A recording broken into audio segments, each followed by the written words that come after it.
Hello everyone. Testing 1, 2, 3. Hi everyone. Can you guys hear me? Testing 1, 2, 3. Hi. Hopefully everything's worked out. So yeah. Hi everyone. Sorry, this is way too close. Hi everyone. Say hi. Yes. So today I'll be doing some reaction live streams. I think I'll be splitting this video into two parts. One 4 hours. That means right now it's 9:05 a.m. in Singapore. I'll be editing this at around 9:05 p.m. in Singapore right now. I'm going to end at 1:05 p.m. Then take a 1 hour break, lunch break of course. Late lunch lah, late lunch.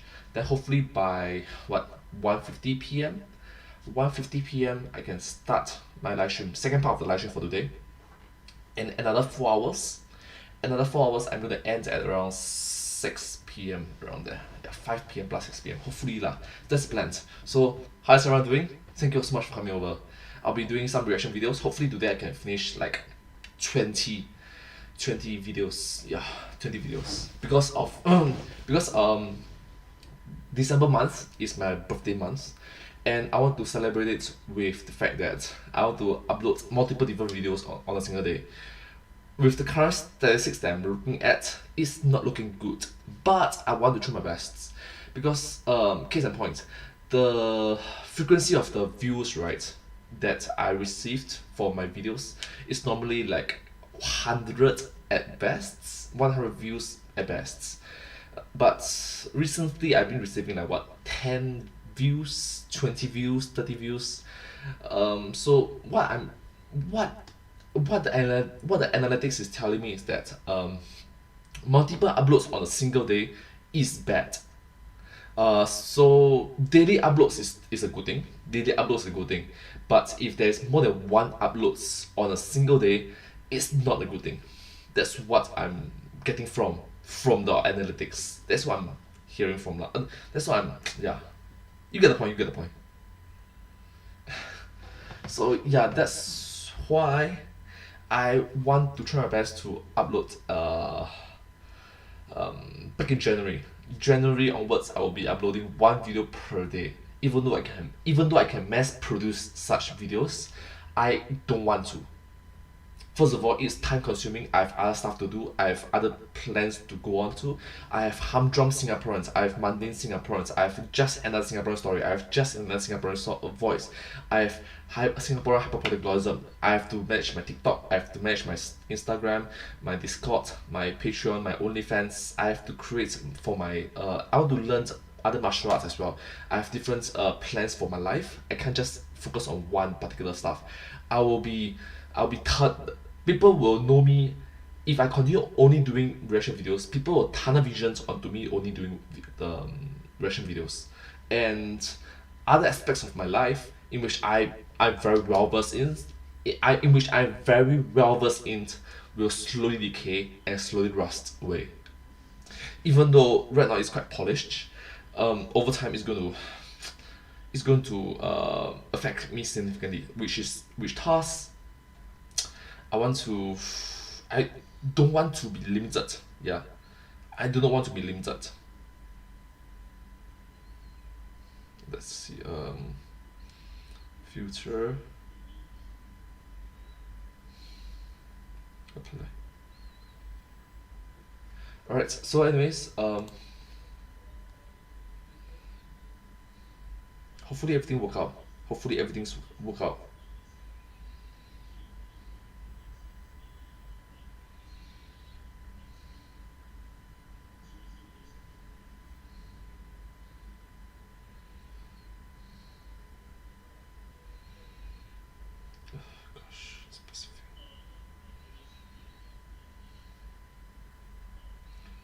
So yeah, I'm sort of glad that this is a live reaction video, so I can take a look at myself on my other devices. But the fact that my computer is horrible, so which thus yesterday I've talked about it. Yesterday I've talked about it in my live stream to 0 viewers, to my own self lah, that my device is not working. So I've applied I've applied to work for part-time job, 2 weeks, $9 per hour. $9 per hour for 2 weeks. Hopefully I can earn eight hours per month lah, 8 hours a month. And then on public holiday, which is only one public holiday, you know National Day, right? Okay, it's not National Day, it's 2021 to 2022. Right? 2021 to 2022, that day is double pay. Hopefully by the entire of 14 days, right, I can earn $1,000. As I mentioned before, the laptop that I want to talk about, the computer I want to talk about, the device that I'm talking about, that I want to purchase is $899 with a AMD 5 Gen 5 Gen 5 Ryzen 5 16 GB RAM, 512 GB storage. That's the number that I'm looking at. Yeah, hopefully it works out lah. Generally speaking, hopefully it works out. So yeah, that's hopefully.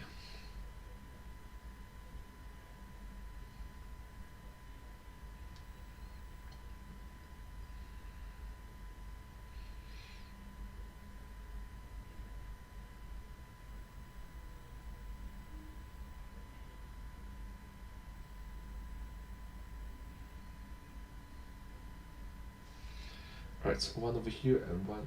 Do I have another? I don't know where I put it. Somewhere. Oh gosh. I really need to clean this up. So anyways, this will be the 4-hour live stream. Thank you all so much for coming over, and let's start my reaction video. Hopefully I can finish 10 videos today, or 12, 13 videos in this session lah. So let's go. Alright. Let's check it out. Full screen, can see myself. Zoom in, can see me. One more zoom in, can see me. And zoom in, can see me. Alright, good. All is well. From here to here is a bit. The transition is me moving to the left a bit. Should I? I think I should. I need to shift towards the right a bit.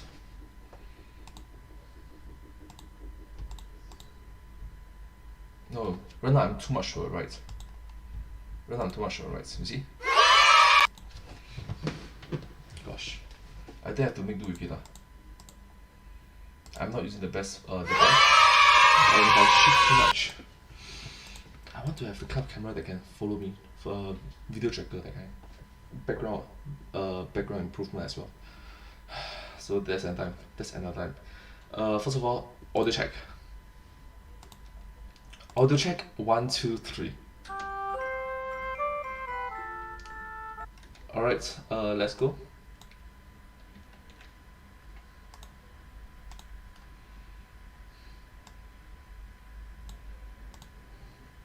Literally, really no point crying over spilled milk.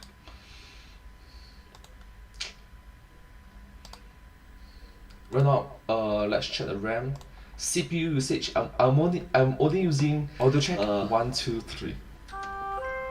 Okay, so right now I'm using my live streaming applications, photos and file. These three applications. I'm going to close file right now. Okay, so I'm only using two. One is photos and one is my live streaming application right now. RAM usage is at 89%.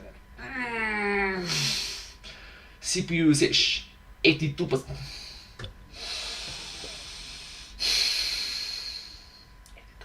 Gosh, 82% RAM usage. No, 82% CPU. Either way, both are not good. You know, you generally try to avoid 50%. And just open these two. One is photos. I downloaded the videos. And the other one is live, which me using right now. I'm only using one application that is connected to internet. Only one application that is direct to internet, and this is happening. Gosh, hopefully I can time myself. I need to time myself so that my mouth visually and the audio can sync together. Alright. Audio test 1, 2, 3.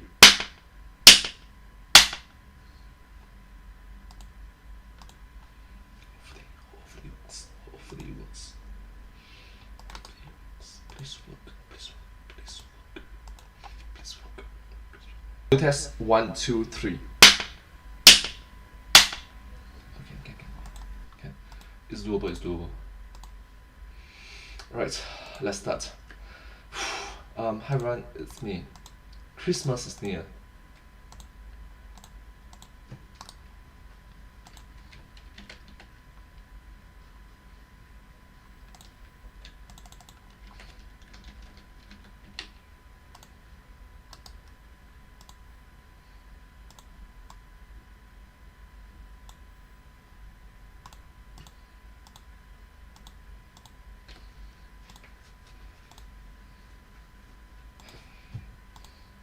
Alright, let's start. Hi everyone, it's me. Christmas is near. Do you know the truth about Santa Claus? Alright, so let's start.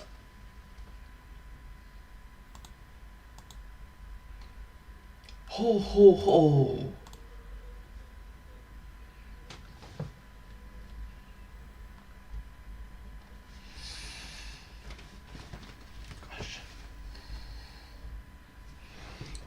Miss.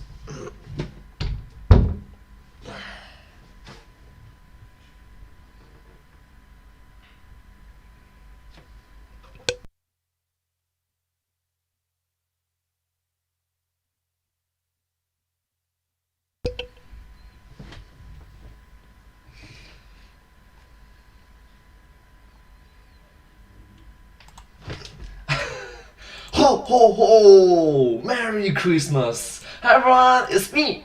And today, Christmas is near! Do you know the truth about Santa Claus? Let's go!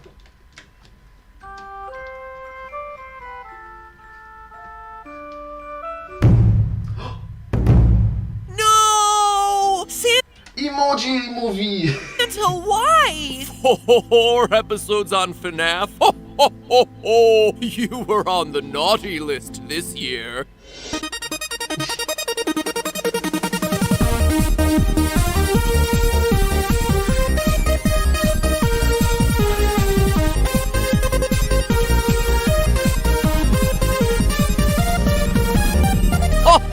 Hello, Internet, and welcome to a special holiday edition of Film Theory. Hello Internet! Welcome to Film Theory! Hi! If the songs are to be believed, it's the most wonderful time of the year. And I would have to agree, assuming you ignore all the travel woes, family stress, brutal cold, and rampant consumerism of December. And also the fact that there is the global pandemic right now. So for our holiday special this year, I thought I'd take a break from intensive pixel measurements of the Hulk's big toe to look at something with a bit more holiday cheer. The stop-motion claymation Rankin and Bass movies from the 1960s and 70s. 1960s and 1970s, those are old movies, to the point in which before MacPad was born, that kind of thing. Depending on who you are, these are either on your television every Christmas season or continue to haunt your nightmares every time you go to sleep. Hey, Scott Cawthon, now that the Five Nights at Freddy's series is done, I think I found you some new horror game potential here. These movies, which include Rudolph the Red-Nosed Reindeer, Santa Claus is Coming to Town, A Year Without a Santa Claus, and Jack Frost, all along with their sequels, comprise one of the earliest cinematic universes in known history. So it's not the MCU, it's the CCU, Christmas Cinematic Universe! Literally decades before Marvel made it a thing that we all talk about. The producers, Arthur Rankin and Jules Bass, united their holiday movies around a series of recurring characters and themes, complete with nods, sequel setups, and Easter eggs across all the movies. Wait, now I think about it, if it was Christmas, right? Instead of saying, I am inevitable, and then you say, I am Santa Claus. Oh my god, that's like super cringe. Alright, let's continue.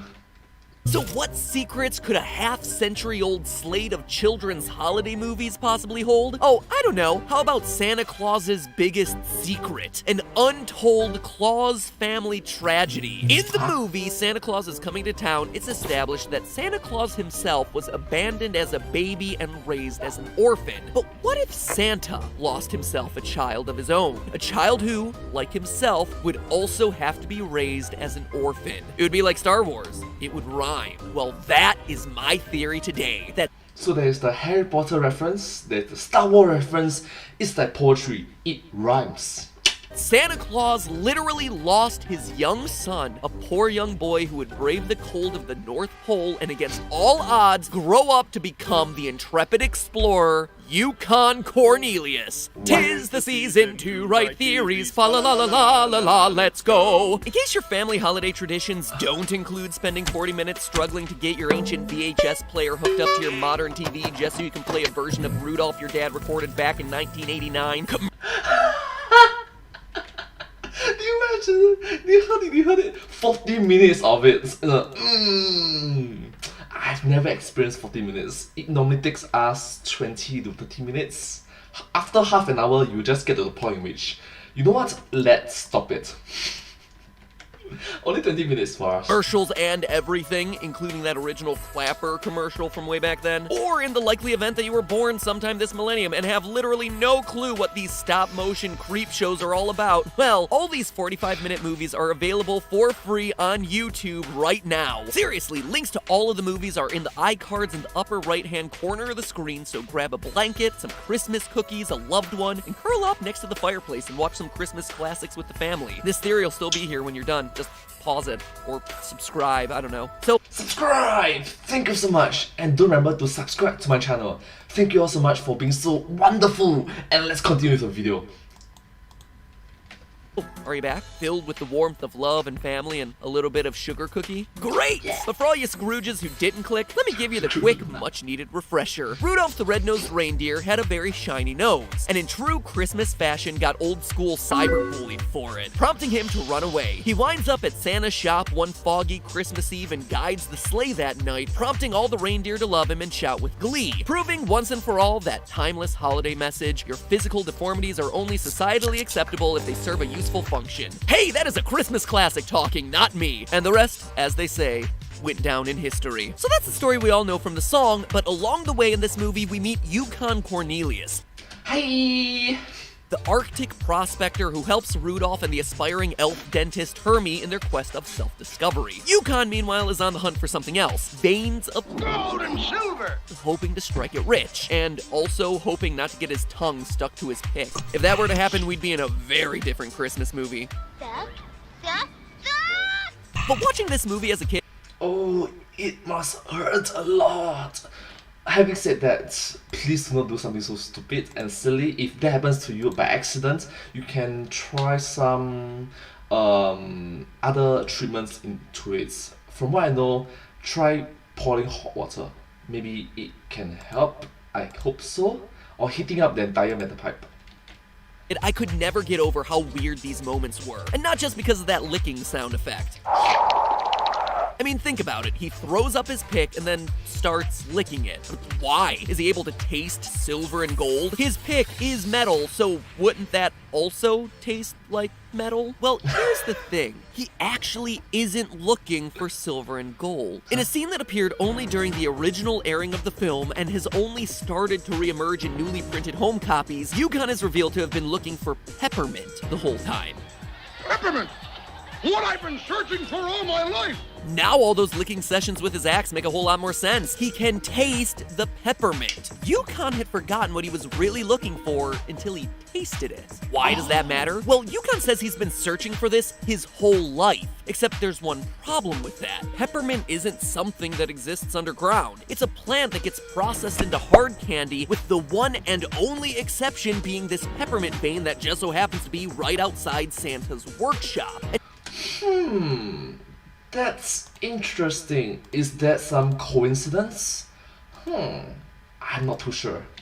And yet somehow Yukon got it into his head that if he digs around, he could just find the candy. It's almost like he has some childhood history living at the North Pole around these underground peppermint loads, and then somewhere along the line wandered off, getting himself and his memory lost.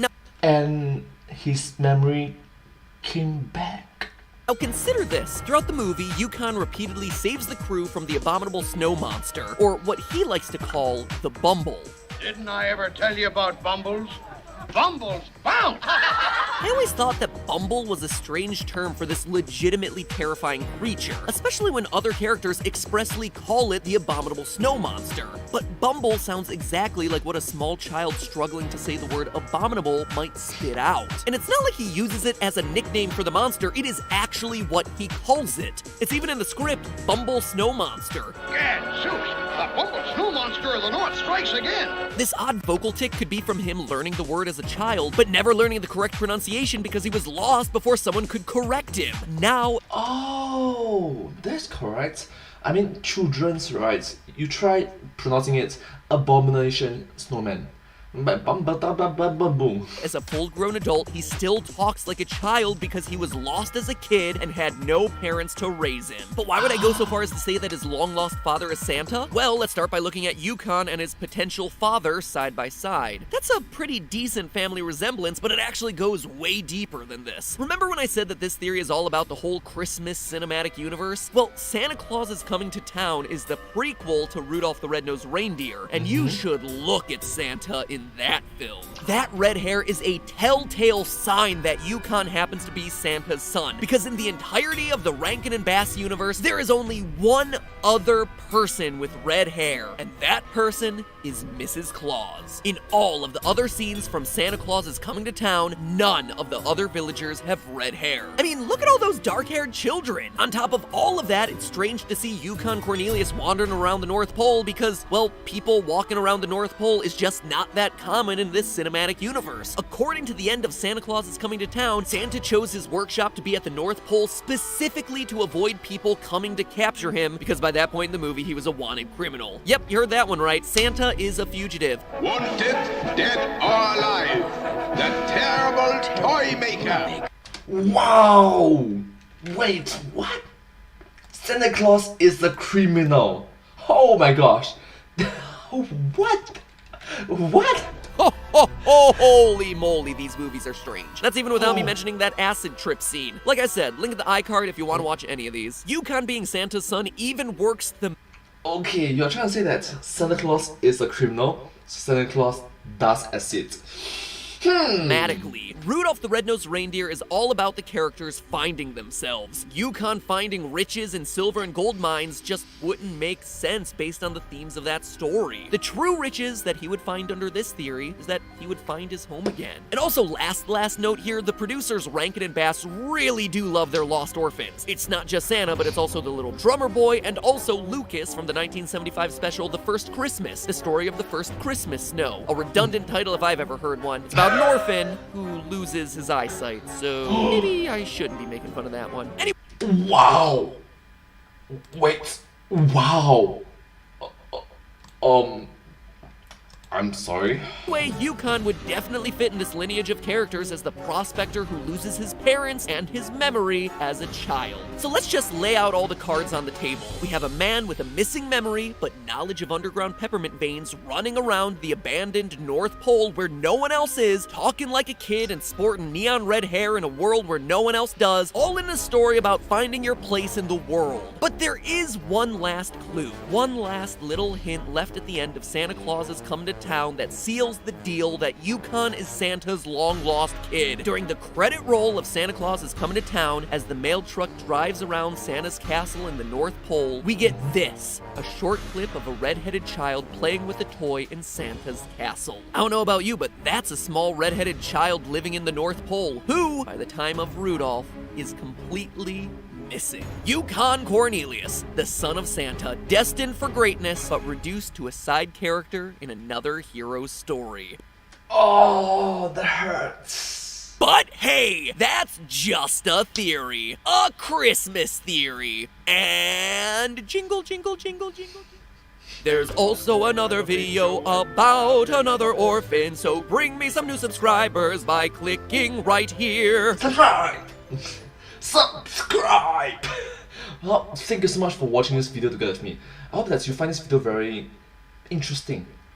And yeah, I have to make this point again. I recognize that it's very hard to live in a world, speaking from experience, where you are being viewed as a side character. When your entire life, for a long duration of your life, you are being viewed as an NPC, not the main character, not as the protagonists, and you have to work your way up, literally starting from the bottom. Now we're here.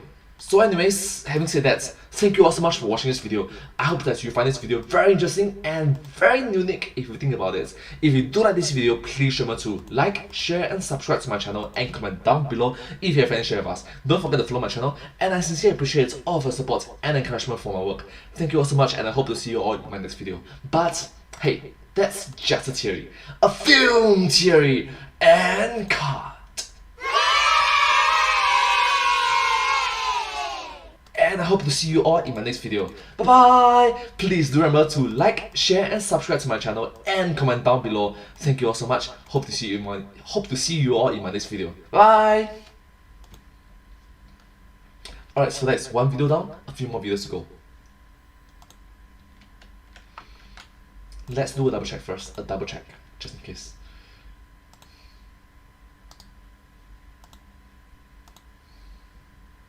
Ho ho ho! Ho ho ho! Merry Christmas! Ho ho ho! Wait, it didn't show me dropping down. Ho ho ho! Merry Christmas! Hi everyone, it's me! And today, Christmas is near! Do you know the truth about Santa Claus? Let's go!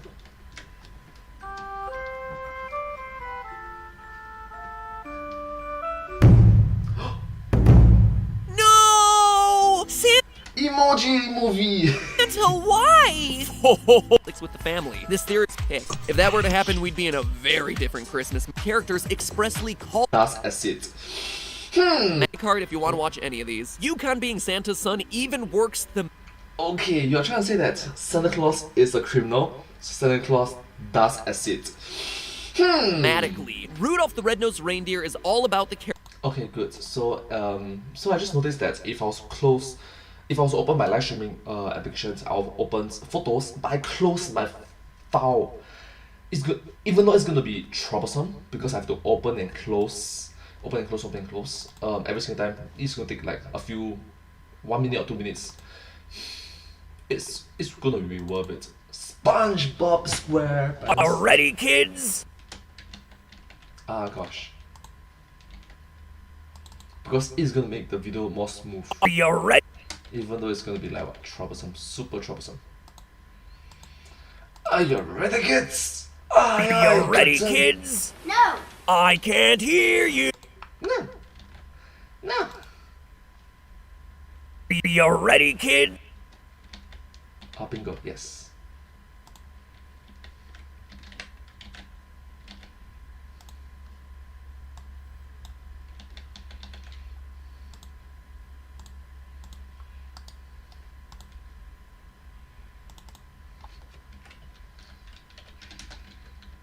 I'm ready.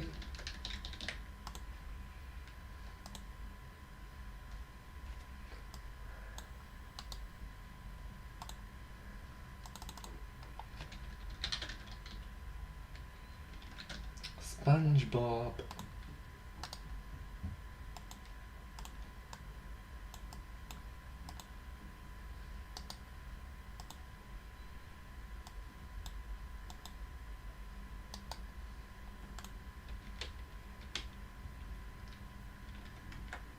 SpongeBob SquarePants. Okay, so that's how you spell it out. Sure. SquarePants.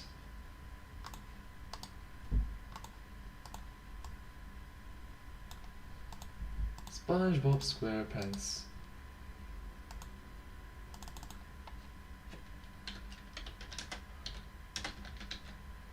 I'm ready.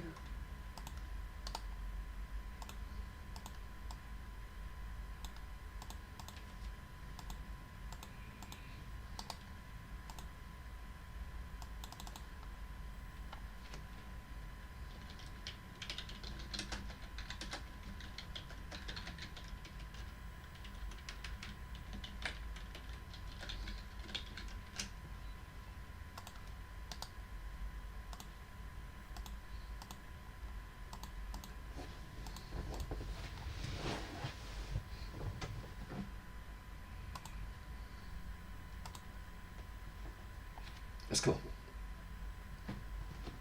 Check one more time. Bingo.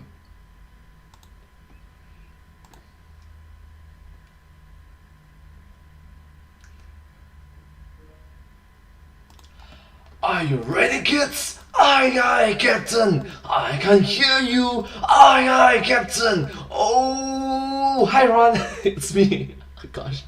And today, SpongeBob SquarePants. I'm ready. I'm ready. I'm ready. Together. Oh my gosh, what am I doing? Oh my gosh, one more time.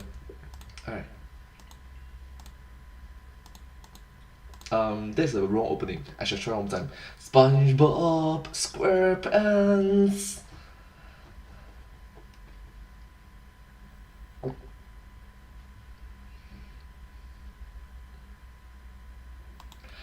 Are you ready, kids? Aye, aye, Captain. I can hear you. Aye, aye, Captain. Hi, everyone. God. Okay. Sorry. I shall do this. One more time. Just one more time. Are you ready, kids? Aye, aye, Captain. I can hear you. Aye, aye, Captain. Hi, everyone. It's me, SpongeBob SquarePants. I'm ready. Together. Are you ready, kids? No, I can't hear you. no. Maybe now? I said no! Several bad puns later. Pretty please? No! Okay, then let's just start the episode.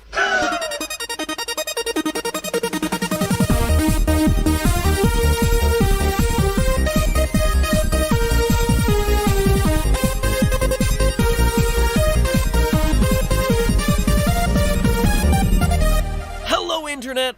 Welcome to Film Theory, the Hello, Internet. Welcome to Film Theory. Hey. show that may not be absorbent or yellow, but is definitely full of holes. Now, as Interesting. Are you talking about food series? much as I love exposing the dark, sinister side of innocent cartoons, SpongeBob doesn't seem like it's hiding that many skeletons in its closet. I mean, SpongeBob is a hardworking employee who makes enough to provide for himself with a career that he enjoys, and unlike all those orphaned Disney characters, has 2 loving parents. Wait, those are his parents? Yeah, those are his parents. And no, he isn't the son of 2 cookies. Unlike the bright yellow and rectangular SpongeBob, Harold and Margaret SquarePants had their appearance designed after real-life sea sponges. Given that the show's creator, Steven Hillenburg, is a marine biologist, it's a cool nod to the real-life science of undersea creatures, but having SpongeBob look so different from his parents presents this world with some real problems. Specifically, whether we can be sure that SpongeBob's parents are actually his parents. What? Are we actually doing a video about is SpongeBob parents really his parents? Oh, In other words, the question we're answering today, was SpongeBob actually adopted? Now, I already hear some of you down in the comments section click-clacking away saying, MatPat, of course he can't be adopted. In the episode Truth or Square, we clearly see SpongeBob in Margaret SquarePants' womb eating Krabby Patties. To which I respond, are you even listening to yourself? Seriously, if you watch that episode, it's clear that this flashback scene is something that takes place inside SpongeBob's head. The idea that SpongeBob would have actual memories dating back to before he was born is just as ridiculous as the idea that he would be chomping on Krabby Patties inside his mother's womb, which is even less ridiculous than the fact that he's inside his mother's womb at all, mainly because sponges don't have wombs. Sponge larvae grow and develop outside and apart from their mothers after attaching to an underwater surface like a rock. So this is not the rock. Like an unsurfaced rock. It's about power. Oh, sorry. It's about drive. It's about power. not a flashback at all. This is SpongeBob's imagination hard at work. Imagination. Cue that SpongeBob meme thing. Let me try. It's about imagination. Oh my gosh. Imagination. This is like, what, number 5 and we're still on page 1? Good thing I front-loaded these things. Which means that the only way we're gonna prove SpongeBob's lineage for sure is to look at his family genetics. Now, it probably goes without saying that sea sponges are in no way related to the bright yellow kitchen sponges that form the basis of SpongeBob's design. Those things are just a bunch of cut-and-formed plastic polymers. So in real life, there's no way that 2 sea sponges looking like this would produce something looking like SpongeBob. But we can still use the principles of genetics and apply them to the rules established within the Bikini Bottom verse to determine the probability of SpongeBob being adopted. So let's do like Maury Povich and answer the question, are you the father and mother? Are you the father and mother? Equal opportunity parent proving. Getting into the basics of sponge reproduction, we need to start by asking, do sponges even have fathers and mothers? The answer is yes, sort of. You see, sponges are just like plants, humans, and most other animals. They reproduce sexually. But that doesn't mean you're gonna be traumatized by watching 2 brown blobs rolling around together down in the seabed. Get it? Seabed? Hi! Heyo! That's a very safe for advertisers joke.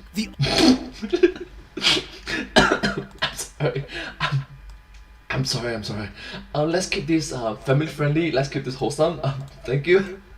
Gosh. Only requirement of sexual reproduction is that offspring be formed by the fusion of 2 different reproductive cells called gametes, one coming from the female, the egg, and one coming from the male, the sperm. Sponges actually reproduce the same way plants do. Plants will release pollen, the male gametes, into the air in the hopes that they'll just land on the pistil of a compatible plant nearby and fertilize it. So if you have seasonal allergies, just know that what's making you sneeze is plant sperm. Kinda gross when you actually think about it that way. Sea sponges function in a similar way. One sponge releases sperm cells into the water, which are then absorbed by another sponge to fertilize its egg. Except, there's a catch. Sponges don't come in male and female varieties. Any sea sponge has the ability to produce both types of gametes. So while each sponge does have 2 parents, a mother sponge and a father sponge, it's absolutely possible for a single sponge to be both a father to some baby sponges and a mother to other baby sponges.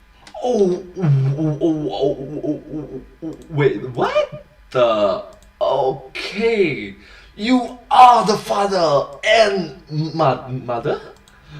Okay. Which means it's gonna be one awkward birds and bees talk with our poorest friend SpongeBob over here. Well, SpongeBob, sometimes a mommy sponge just wants to be a daddy sponge too. But in all seriousness, this flexible parenting, for lack of a better term, makes SpongeBob adopting the mother role in the episode Rockabye Bivalve actually make a lot more sense. So yeah, sponges do have a father and a mother, each of which contribute genetically to their offspring. So we'd expect that the offspring DNA would show the same traits as their parents. Much in the same way that humans tend to resemble their parents when it comes to things like hair color, eye color, and face shape. But then genetically, is it possible that these produced this? Well, let's put our 6th grade science skills to the test. Let's see here. The mitochondria is the powerhouse of the cell. That's the wrong chapter. Mendelian reproduction, pea pods. Yeah, there we go. Our features are determined by genes, sequences of DNA that encode for specific traits. And each gene comes in variants called alleles. So, for instance, in the Bikini Bottom universe, you could say that sponges have 2 different alleles for body shape.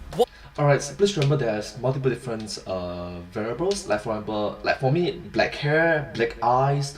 I don't have white hair, I don't have red hair, I don't have red eyes, I don't have blue eyes, I don't have green eyes. Blue eyes, white dragon! One allele for square pantsness and one allele for round pantsness. The same could apply to sponge color. One allele would be for brown, sea spongy color, and another allele would be for bright yellow. But in order to explain how 2 round brown parents could have a square yellow child like SpongeBob, we have to look at the relative strength of those alleles. Again, think back to 6th grade. Certain alleles are dominant and others are recessive. Unfortunately, a lot of the examples in humans that you were taught in 6th grade, like whether you're right-handed or left-handed or whether you can roll your tongue or not, have been disproven. They are now lies. They're not just simple dominant recessive relationships anymore. So that Because think about it, even if I was born to be right-handed, I can't learn to be left-handed. Yeah, you know what? If I am both left and right-handed, ambidextrous for the win! Yeah! kinda left me with a pickle Rick about what example I would use to briefly explain this concept until I stumbled across this new piece of research. You know what human trait has been discovered to be dominant? Having 6 fingers. Yeah, What? old Sixer from Gravity Falls is in the dominant category of dactylness. That's how many fingers you have. Yeah, 6 fingers is dominant over 5. I like quadruple checked it, but apparently it's a thing. So let's map out these alleles the old-fashioned way using a Punnett square. Capital letters for dominant traits and lowercase for recessive. So taking the finger example, a gene represented by capital F would have inherited the dominant allele from both parents and would show 6 fingers. A gene represented by lowercase f would have inherited the recessive allele from both parents and would only have 5 fingers. And a gene represented by capital F lowercase f would have inherited the dominant trait from one parent and the recessive trait from the other parent, which would still express the dominant trait of 6 fingers, but would carry the potential to have kids who have 5 fingers. And if you're ignoring all of this and still wondering how 6-fingerness is dominant and how more humans don't have all those extra digits, well, I'll just leave that one for you to debate in the comments, or research yourself. Anyway, enough Okay, one more fingers to fill out.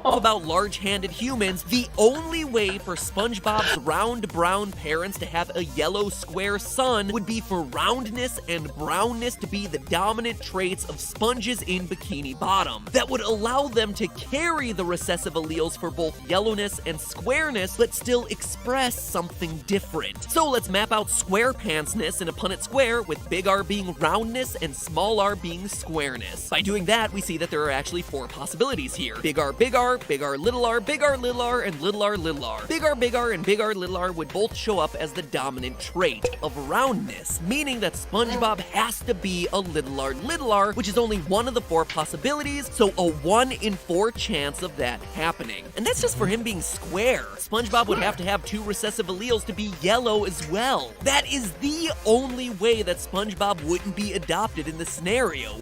It's very similar to when during my primary school class, I mean, what you mentioned is elementary school. So back in my primary school class in which we do something called guess and check during mathematics class. So math class. So it's definitely possible, but are these genetic gymnastics really what's going on here? To double check, we need to see SpongeBob's parents and grandparents. Okay. Unfortunately, we can only look at his father's side, because his Father's mother's side. half of the family, the Bubble Bottoms, have been surprisingly ignored across the 11 seasons of the show. On Harold's side, though, we see Grandma SquarePants as another round brown sponge, which makes sense, and Grandpa SquarePants as a yellow square. Recessive, just like his grandson. So running those 2 through a Punnett square, you get a 50-50 split on the kids. Half will be round, carrying both a dominant and recessive allele, while the other half are totally recessive square. Also, half will be brown, again carrying the dominant recessive allele, and the other 50% will be yellow, totally recessive. And that is exactly what we see play out in the family tree. SpongeBob's uncles show the exact same mix. Sherm is a yellow square, and Blue is a round brown blob. So everything seems to be lining up in our genetic analysis. The science shows that SpongeBob isn't adopted. But there is adopted. one last problem here. The actual odds of all this happening. For parents expressing 2 dominant traits like Harold and Margaret to have a child expressing 2 recessive traits like SpongeBob, the odds are incredibly low. It's actually 1 in 16, which isn't a whole lot. Probability would suggest that Harold and Margaret being SpongeBob's parents, well, yes, plausible, is actually highly unlikely to happen. Oh, true. It is plausible, but there's still but. The odds are against you. However, when you look across the Spongeverse, there's one final genetic quirk playing out in SpongeBob's favor. Sponge color and sponge shape seem to be inherited together. Looking across the SpongeBob family tree, you never see a round yellow sponge on the show. Never. Oh. You also never see a square brown sponge, dating all the way back to prehistoric times with primitive sponge and SpongeGar. What that tells me is that the traits are genetically linked, that the genes dictating these 2 individual traits are close enough on the chromosome that getting one most often results in you getting the other. Now, there's an entire field of study dedicated to this called genetic mapping, but the TLDR of all of this is that So TLDR of genetic mapping. Interesting. That it would make the odds of Harold and Margaret having a child like SpongeBob much closer to that 25% the Punnett Square reveal, which means that it's much more likely in the realm of believable possibility. SpongeBob isn't adopted. At the beginning of the episode, I gave the series creator Steven Hillenburg a lot of credit for bringing a marine biologist's expertise into the world of this goofy kid show. But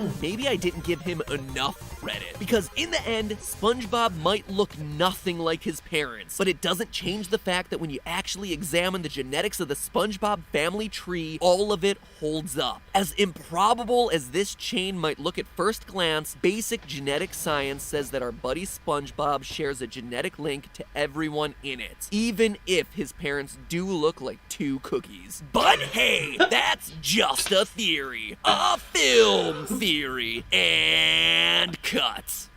I'm ready to subscribe to the Film Theorists. Or if you're not ready to subscribe but still want more SpongeBob action in your life, well then click the box to the right to watch the video where I calculate the math behind SpongeBob's biggest meme ever. It is literally the meme that ends the universe. That's not even an exaggeration. Click it, find out more. Well, thank you so much for watching this video. I hope that you find this video very interesting and very unique. Let me just rewatch the meme at the last end. Sorry, over here. I swear, it's not what it looks like. Okay.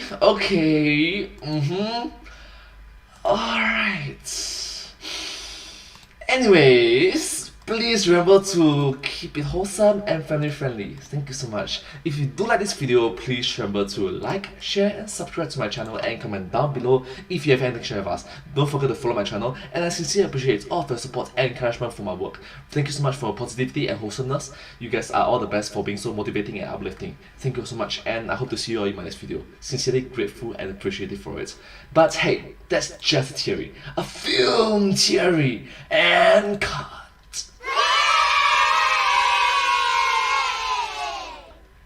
And I hope to see you all in my next video. Bye bye! Please do remember to subscribe to my channel. Thank you all so much, and I hope to see you all in my next video. Bye bye!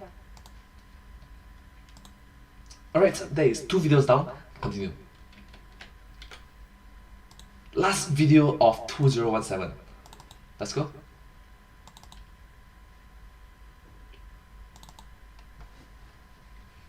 Come right out and say it. Zac Efron.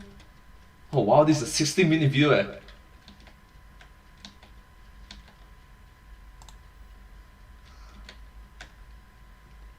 Alright, hello everyone, it's me.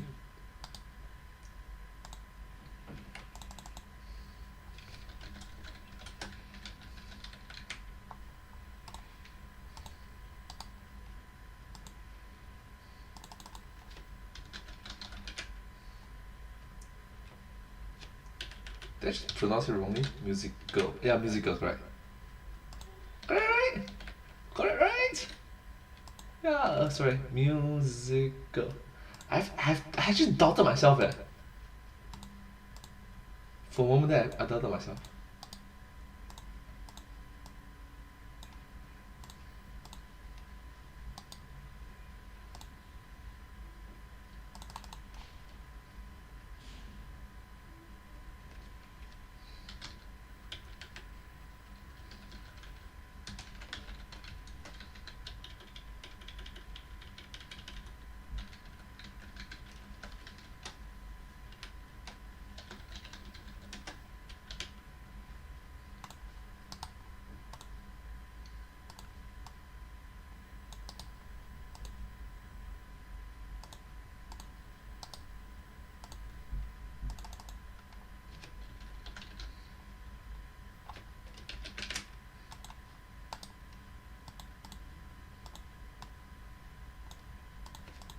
High School Musical, Disney's.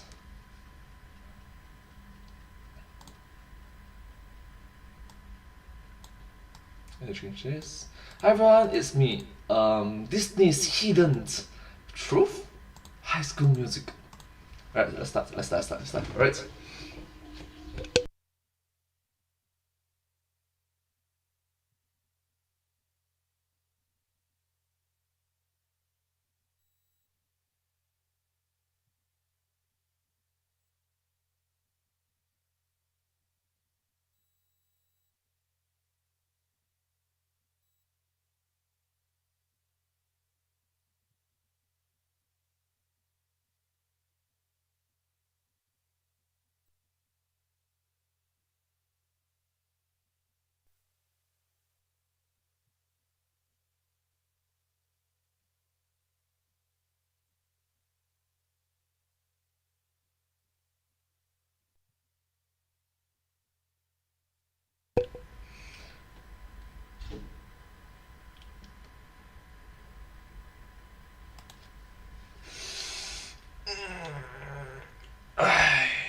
Phew.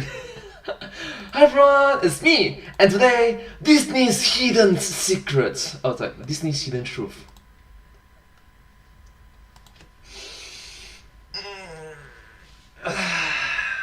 Phew. Hi everyone, it's me, and today, Disney's Hidden Truth. High School Musical. Oh my god, classic. I'm just gonna come right out and say it. Zac Efron, you stole my career, sir. It should have been me as Troy Bolton in High School Musical. We both dance, act, and sing, except one of us doesn't need to use auto-tune. We both Oh, snap. performed as kids, we were both born less than a year apart, and we can both rock the short and long hairstyles. I mean, look at that steely gaze. We are exactly the same. Well, he have a 6-pack abs. Is it 8-pack abs? And last I know you are a bad boy. We are mostly the same.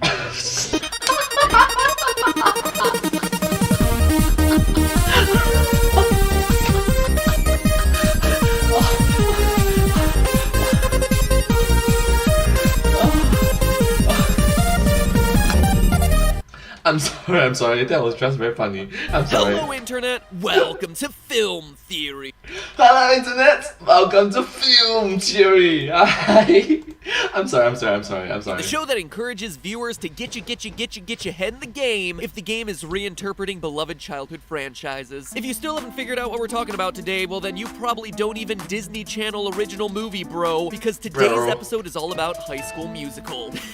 High School Musical! That's right, here on Film Theory, we only tackle the freshest, hottest made-for-TV movie series that haven't seen an installment in nearly a decade. Unless you count Sharpay's Fabulous Adventure, which I obviously do. But in all seriousness, when I was still acting in theater, I was in a big regional production of High School Musical as Troy's understudy, and that gave me plenty of time to overthink the plot in between bouts of icing our vocal cords. This kind of thing was my life when I was a teenager. Musicals, theater, show choir, you name it. If there was a chance for me to perform on stage and not have to interact with the popular people, well, boy howdy was I involved. And after spending so much time studying the show, I've always had a bone to pick with HSM. Well, a few bones actually, because there is no way Juilliard is really gonna send acting scouts to a random public high school in Albuquerque to watch a show written by a student. Anyway, the main bone I'm here to pick is this. The movies bend over backwards trying to convince you that Sharpay, the quote-unquote spoiled rich theater diva, is the villain of these stories, but she's not. In fact, when you stop and actually look across the entire series, Sharpay is like the only one with redeemable qualities. You hear that, Vanessa Hudgens and Zac Efron? Your empire of fame is built on lies. Lies, I say. You think this is all just a chip on my shoulder? Well, let's look at the evidence and bop to the bottom of this case. Now, in case you need a cram session before this High School Musical final exam, here it is in a nutshell. In the original High School Musical, our heroes Gabriella and Troy meet when they do karaoke together at a New Year's Eve party, conveniently finding out shortly thereafter that Gabriella is transferring to Troy's school. Actually, just the plot of Grease. She's a science nerd who wants to find a new place for herself at the school, and he's a star basketball player who wants to find a new place for himself in Gabriella's pants. On a whim, they decide to audition for the High School Musical. Oh, I get it. I get the title now. Even though they're turned away for being too late and they didn't prepare anything, they still miraculously get a callback for the two lead roles. This doesn't sit too well with Sharpay and her twin brother Ryan, who are die-hard members of the drama club. Which, now that I'm writing it out, when the villain of your movie is supposed to be the theater kid, you should already be asking yourself some questions. Oh no, they're gonna put me to shame with their box steps. Don't you bottom a ray in my direction. Oh, they're pulling out the viewpoints. She's commenting on my stance. Sorry, the theater kid is coming rushing back to me. Anyway, Sharpay and Ryan convinced the drama teacher to move the callbacks to the same day as Troy's basketball championship and Gabriella's scholastic decathlon. Oh no, conflict! Troy and Gabriella's other friends think they should choose Oh no, clash of schedules. between the activities they've already committed to versus this musical, but nah, they're the hot protagonists in a made-for-TV Disney movie, so they don't. Troy and Gabriella win everything, including the leads for the musical, the decathlon, and the last shot of the basketball game. Wow, growing up is so difficult when you're young and beautiful. High School Musical 2 is pretty much the same thing, but over the summer and with a country club talent show instead of a musical. And High School Musical 3 is pretty much the same thing as High School Musical 1, but now they're seniors and focused on college. Got it? Good. Yes, I got it. And also, I really like it that they did a reunions where they actually when they grow up, they are facing real life adulting crisis, real life adulting problems, things like family. Your parents are old, they're sick, they need to be hospitalized. Family members are passing away, they are dying due to age.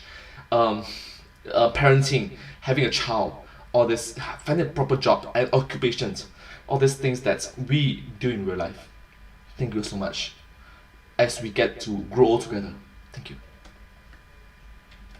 So what makes Sharpay the villain? Well, ask anyone who knows these movies and their arguments fall into one of three camps. 1, she's a diva who won't share the spotlight. 2, she's trying to steal Troy away from Gabriella. And 3, she's a spoiled rich girl who expects everything to be handed to her. That's what these movies want you to believe. But if you actually stop and objectively look at her actions across these cinematic masterpieces, you see that this could not be further from the truth. Wait, what? Okay, you're trying to say that these 3 points are incorrect. I'm doubting what you're trying to Complaint say. number 1, Sharpay is a diva who won't share the spotlight. Very early on in the first High School Musical, we established that Sharpay is super mean. Just look at this conversation. Oh, were you going to sign up too? My brother and I have starred in all the school's productions, and we really welcome newcomers. There are a lot of supporting roles in the show. I'm sure we can find something for you. Alright, so there's definitely a tone issue, but let's think about what she's actually saying. She isn't discouraging the pretty new girl from auditioning. In fact, she even says that they welcome new people into the club, going so far as to say that there's lots of roles, so she'd be likely to get one even if Gabrielle is a complete noob to performing on stage. Which, let's not forget, she absolutely is. This girl is so inexperienced that she freezes up at the freaking audition. I can't do it, Troy. Not with all these people staring at me. Oh, you can't do it, can ya? Well, it's not like people are gonna be staring at you if you're the lead character in a musical or anything. Sharpay is definitely full of herself to assume that she'll just be the lead, but then again, no one else signs up to audition for the lead. We see the sign-up sheet, and even if they did, just look at the other talent that she'd have to go up against. I want you to know This feeling like no other. It's hard to believe that I couldn't sneeze. See? East High, not quite the strongest arts program. And yes, at first it might seem underhanded that she convinces Miss Darbus, the theater teacher, to change the callbacks to the same day as the basketball game, but Sharpay is just testing Gabriella and Troy's resolve to see if they're really committed to the show. Because, let's face it, Gabriella and Troy are committed to other activities already, other friends, and each other. What else does Sharpay have besides theater and a brother who wears stupid hats? Now, the idea of testing their commitment may seem absurd, but her fears are well-founded. In High School Musical 3, Troy actively ditches out of the first act of his senior year show so he can drive to visit Gabriella while she's away at another school. Troy Bolton just sent me a text. Been driving all night. I'll try to make it for the second act. Break a leg. Break a leg? What does that mean? Dude, that's showbiz, but you're going on tonight. Yeah, guys, sorry for completely trashing the months of work we put into this thing. I had to go make out with my super hot, super nerdy girlfriend. Don't worry, though. I'll be there to grace the show with my six-pack abs in the second act. And let's not forget, a true diva would rather not be a part of the show at all instead of playing second fiddle to someone else. Well, in none of the High School Musical movies does Sharpay ever get the glory, but she comes around in all 3. Oh, true. That's really true. She worked so hard and she's not getting the main lead. She's getting the villain lead, even though she worked so hard. It hurts. I can relate to that. Majority of the audience can relate to that. Only that the small chosen few talented individuals, they have lucky backgrounds, cannot relate, right? After Gabriella gets the lead in High School Musical, Sharpay is cast as her understudy, but still congratulates her and tells her to break a leg. Well, congratulations. I guess I'm going to be the understudy in case you can't make one of the shows, so break a leg. And we find out in the beginning of HSM2 that Sharpay even gave Gabriella vocal exercises that helped her in the role. Sharpay, we got off to a rough start, but you really came through. I mean, you helped me with the Winter Musical. Those vocal exercises? That's surprisingly gracious for someone who is supposedly so egotistical. Now, fast forward to the end of that movie. Sharpay and Troy are slated to sing together at the country club's talent show. Her brother Ryan and his stupid hat betrays his sister by giving Troy a new song to sing with Gabriella so that Sharpay can participate in the one thing that she was looking forward to the entire summer. What'd she do? Well, instead of making a scene and wrecking the show, Sharpay recovers, chooses to sing as a part of the group, wins the Star Dazzle Award as Best performer, then graciously gives that award to her brother who just stabbed her in the back. The Star Dazzle for this year goes to, of course, My brother, Ryan Evans. And at the end of High School Musical 3, when Sharpay isn't chosen for one of the scholarships to Juilliard, even though her brother and his stupid hat is, we learn that she's gonna help run the high school's drama department the following year. A role for which there will be zero glory. Sharpay is just committed to making her school's drama program great. She always wants to be the star, but are we really faulting someone for wanting to be the best? A true diva wouldn't let anyone near her spotlight, and clearly Sharpay is along for the ride even if she isn't getting all the glory. Complaint number 2, Sharpay is trying to steal Troy. True. If you think about it, right? Now that you mentioned it, I really relate to how she's being a very understanding, kind-hearted, and welcoming individual with a passionate heart for everyone, for the future, to benefit the future, for further improvements.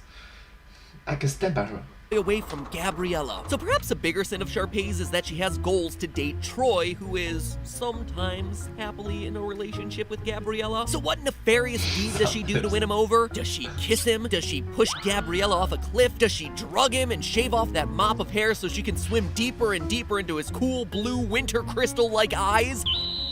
No! Sharpay's evil plan is to get Troy a job at her family's country club, then get him promoted so he'll be paid better, and then also introduce him to members of the University of Albuquerque basketball team so he'll have a better shot at getting a scholarship the following year. What a shame that Troy's only busting dishes all summer, given that he's a potential star for your alma mater, Daddy. The U of A Redhawks would be very interested in him. Troy's very concerned about college. Really?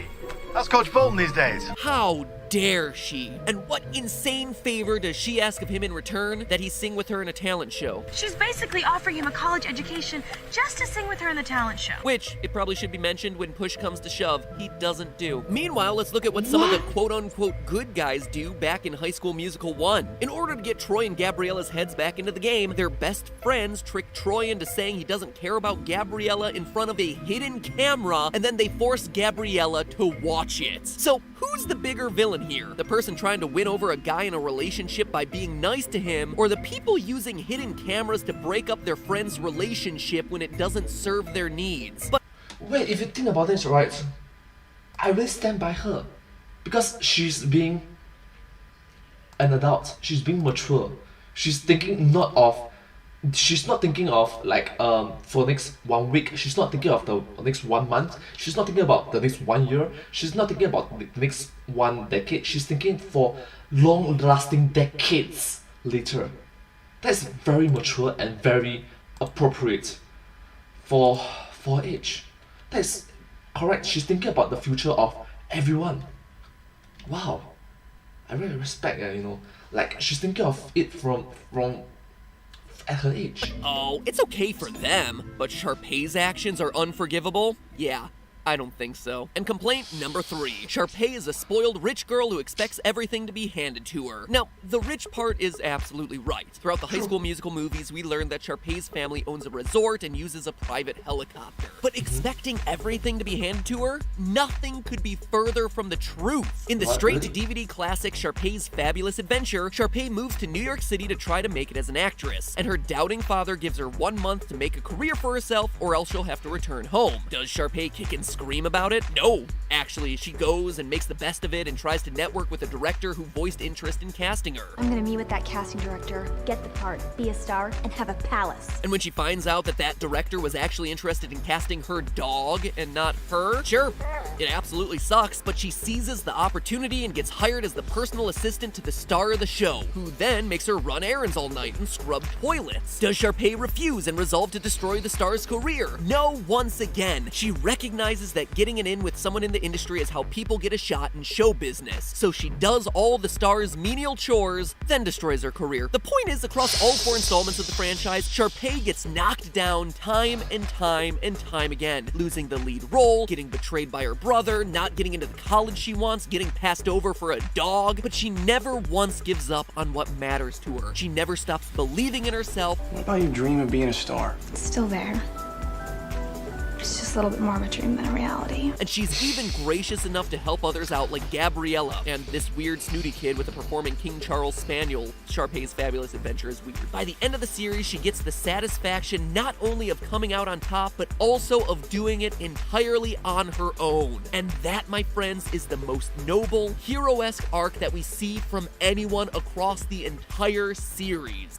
True, if you think about it, that's true. This kind of character arc that the writers have talked about for this character called Sharpay is really motivating, don't you think so? I agree the fact that her personality may not mix well with other people, but this sort of hard work I can stand by. I can stand by this sort of character arc in which she has shown progressions. She has shown that adulting, being mature, thinking about the proper right thing to do for the future.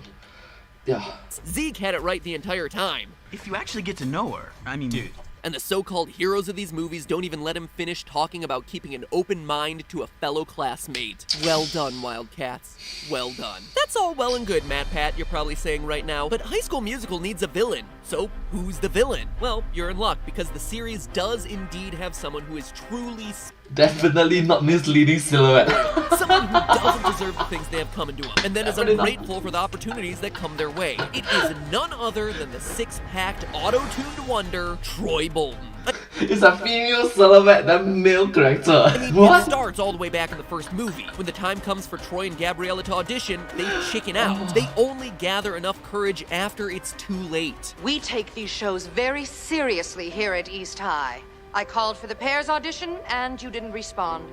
Free period is now over. But apparently not seriously enough, since Miss Darbus hears them singing and then gives them a callback anyway. Bolton, Montez, you have a callback. And if you want to talk about someone who won't share the spotlight, well, look no further than Troy Bolton in High School Musical 2 when Troy's invited to play pickup basketball with the players on the University of Albuquerque's team. An opportunity, I should mention, he only gets thanks to Sharpay. His friends on the high school team ask to go, and Troy doesn't even consider it before he refuses. Hey, Bolton, come on! Hey, why don't you tell him to come over here and mix it up? We'll show him some game.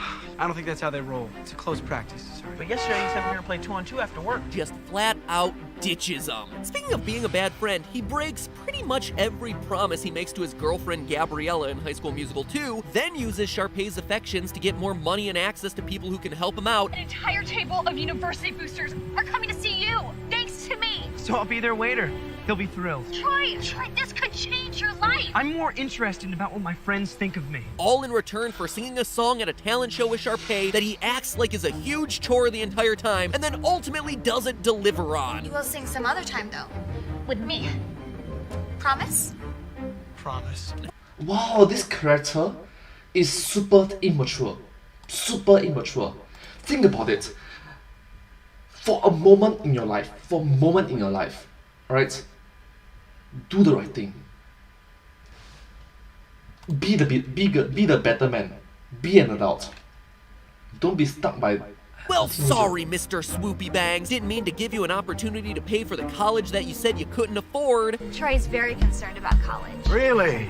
How's Coach Bolton these days? Oh, fantastic. Outstanding. Next time I see Country Club Princess, I'm gonna launch her and her pink card straight into the lake. I'll build the ramp, buddy. Speaking of that job, by the way, Troy spends most of the movie worried about money, but then spends most of his time at the job getting others to completely ignore their duties. I'm sorry I'm late, Mr. Fulton. Or Troy's just slacking off with his friends. Mr. Fulton, this was my idea. She had nothing to do with it. I generously overlooked your previous break violation, but then came the golf course jaunt. And now, this. 2 strikes. It is a job. You gotta do your job to earn the money. You're gonna have to earn your way into that college, Troy. Or maybe you don't. Don't. Come on. You got a strike 1. You got strike 2. Why do you want to get a strike 3? Or strike 4 or strike 5? Especially if someone giving to you something like that. Something such a big opportunity. If it's a small opportunity, maybe you can brush it off. Maybe. Alright? But it's a super huge opportunity for you. Why are you brushing it off as it's something so small? It's a big opportunity, right? A big opportunity doesn't come often in life. small opportunity does, but big opportunity don't. Because life hands Troy Bolton whatever the F he wants. At the end of High School Musical 3, it's announced that Troy will attend UC Berkeley because he chooses basketball. But I've also chosen theater. Yeah, Troy, are they letting you play basketball at Berkeley? Who did your coach father have to pay off to make that one happen? Because UC Berkeley is a big-time Division I sports school, which, for everyone who doesn't talk sports, translates to these guys are serious about their athletics. In the 2017-2018 college basketball season, no starting player on the UC Berkeley team is shorter than 6'3". Wow. Zac Efron is 5'8". He is shorter than me, which begs the question, how is Troy Bolton, the theater basketball double threat, able to manage that? Could it be just because things are handed to him? His spot on the basketball team, his job at the country club, and let's not forget that he never even formally auditioned for the show in the original High School Musical. If you're looking for somebody to hate these movies, maybe look away from the hard-working rich girl and look a bit more at the popular kid who always gets whatever he wants, whether he deserves it or not. That's true. He wants to go to UC Berkeley with that height is nearly impossible, especially in the sports of basketball. Like, he is shorter than me, and I feel short in front of those numbers. I see 6'3", 6'4", 6'5".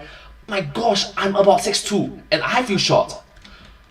I guess good things come to those with abs. I'm gonna start doing some crunches. But hey, that's just a theory. A film theory. And you know, as hard as I tried, I couldn't figure out how to prove that High School Musical was in the same universe as Breaking Bad. Even though Gabriella is a science whiz who has been moving every year and might be being chased by the DEA or Gus Fring's daughter or something. Hey, if you can make an airtight connection, let me know, because that would be the best theory ever. High School Musical is the prequel to Breaking Bad? In the meantime, hit the subscribe button to ensure that you get more theories sent to your door that'll ruin your childhood. You can bet on it. Bet on it. Subscribe. Bet on me. And if you want more Disney ruined for you, well then check out how Moana and Maui are secretly related, along with their pig. That is the box to your left. Now if you'll excuse me, I do really need to do those crunches.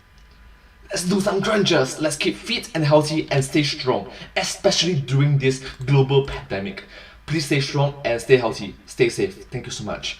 And yeah, if you do like this video, please remember to like, share and subscribe to my channel and comment down below if you have any share of us. Don't forget to follow my channel and I hope to see you in my next video. Sincerely appreciate all of your support and encouragement. Very grateful for your motivating and uplifting words. And last but not least, ending statement is that I really in this point after watching this video, I stand by what MatPat has to say about what Shepay have to mention. She's mature, she thinks about it on the long term, and yeah, she's quite hardworking. Really like this kind of character development over time, over these multiple different films, videos, movies, and I genuinely hoped that just like her, my hard work can pay off in my channel as well. Hopefully lah. I'm sorry. Oh my god, why am I crying? Alright, okay. Oh, we got. Alright, anyways, let's do ending. Right. Thank you so much for watching this video, and I hope to see you all in my next video. But hey, that's just a theory. A film theory, and cut.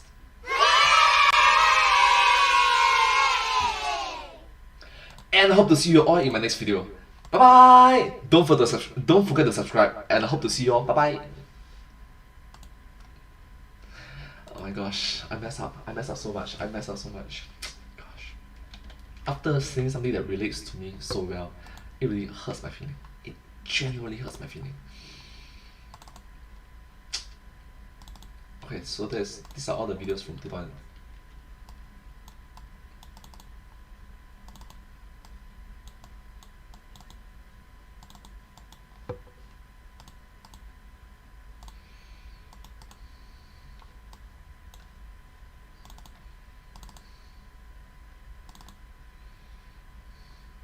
Finally happening. Today I get to enter a true virtual... Oh, SEO! Sword Art Online. There's a difference.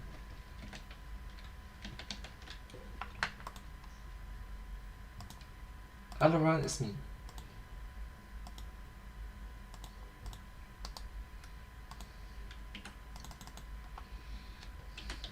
And today,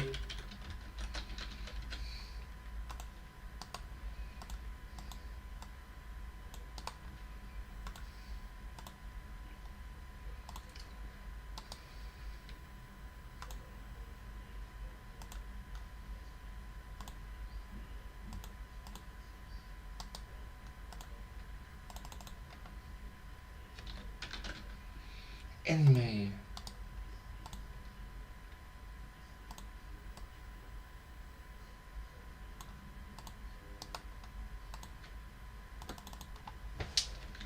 SAO.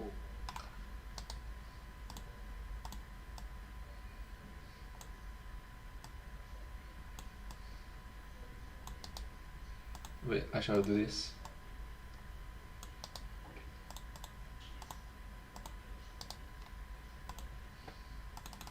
SWOT art line online SWOT art online. Reset. Center. Hello everyone, it's me. Hello everyone, it's me. And today, SWOT anime SAO SWOT art online.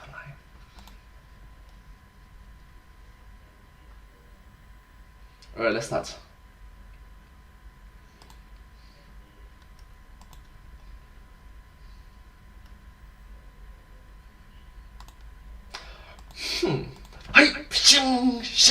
Dual blade sword. Hi everyone. Oh sorry. Gosh, one more time. Once more.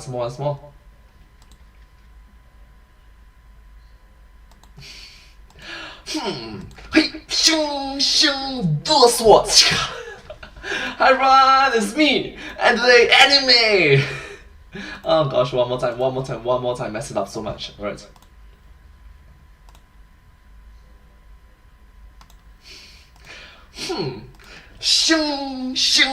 Dual sword.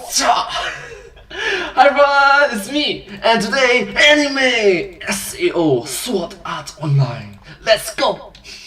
It's finally happening. Today I get to enter a true virtual world for the very first time. Classic Headset anime. on, link start. Greetings from virtual reality. Well, that was unexpected. Error.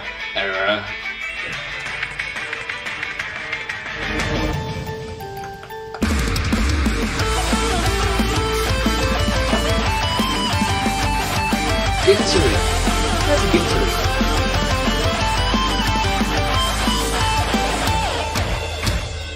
Hello, Internet. Welcome to Game Theory. Film theory. You'll have to forgive me. I got my wires crossed today because today's theory is about a video game. Just not a real video game. Oh, wow. Bro, man. Bro, that's too harsh, bro. That's going too far, bro. Alright. But anyways, hello Internet. Welcome to Game Theory, Film Theory thingy. Hi. Today we're going to be full diving into the world of Sword Art Online, one of the most popular and most controversial anime ever made. If you're not familiar with SAO already, the premise is pretty simple. In the year 2022, technology has advanced to the point 2022, which is next year. That full sensory virtual reality is possible. Unlike the Oculus Rift or HTC Vive, Sword Art Online's Nerve Gear headset essentially projects its virtual world into users' dreams, allowing for full immersion without the need for a big play space. So instead of like goggles, you are wearing a helmet. Oh, ow! Thanks, everyone. Thank you all for warning me about that one. Who knew you were gonna jump? Thanks to everyone outside of here for taking care of the guy who's in virtual reality. 10,000 players immediately sign up and strap into the Nerve Gear to become a part of the world's first virtual MMORPG. aka a death match. Sword Art Online. Unfortunately, there's a tiny downside to this incredible technology. You see, it uses microwaves to interact directly with the human mind. And yeah, I do mean microwaves, exactly like the ones that you used last night to reheat that leftover Salisbury steak. The companies selling these things say they aren't powerful enough to actually do any damage, but as we all know, game developers Is it like, it won't kill you? Probably. Developers have a habit of telling little white lies about their games to sell more copies. In this case, the little white lie is that Nerve Gear's creator Kayaba Akihiko has programmed the microwaves to fry the brain of any player who dies in the game. The Nerve Gear will simultaneously destroy your brain, as well as any player whose family tries to remove their helmet in the real world. So yeah, definitely understand why they wanted to leave that gameplay feature off the box art. Prepare to die. Prepare to literally die editions. Not that good.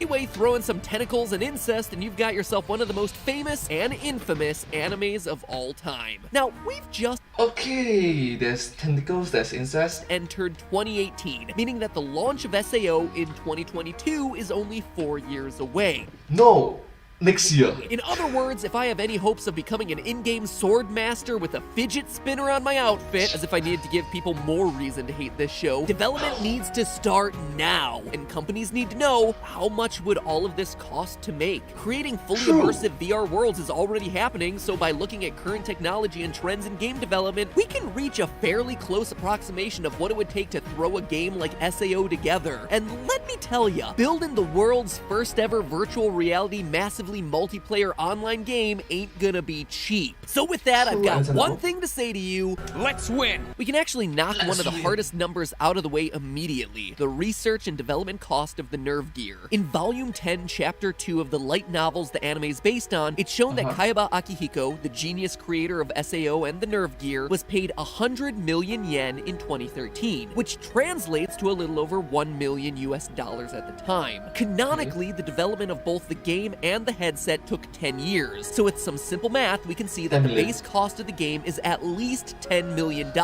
for this one guy alone. And sure, that might seem like an egregious amount of money to pay one guy, but remember, Akihiko's job, aside from overseeing development, was to create the cutting-edge Nerve Gear hardware to run the game.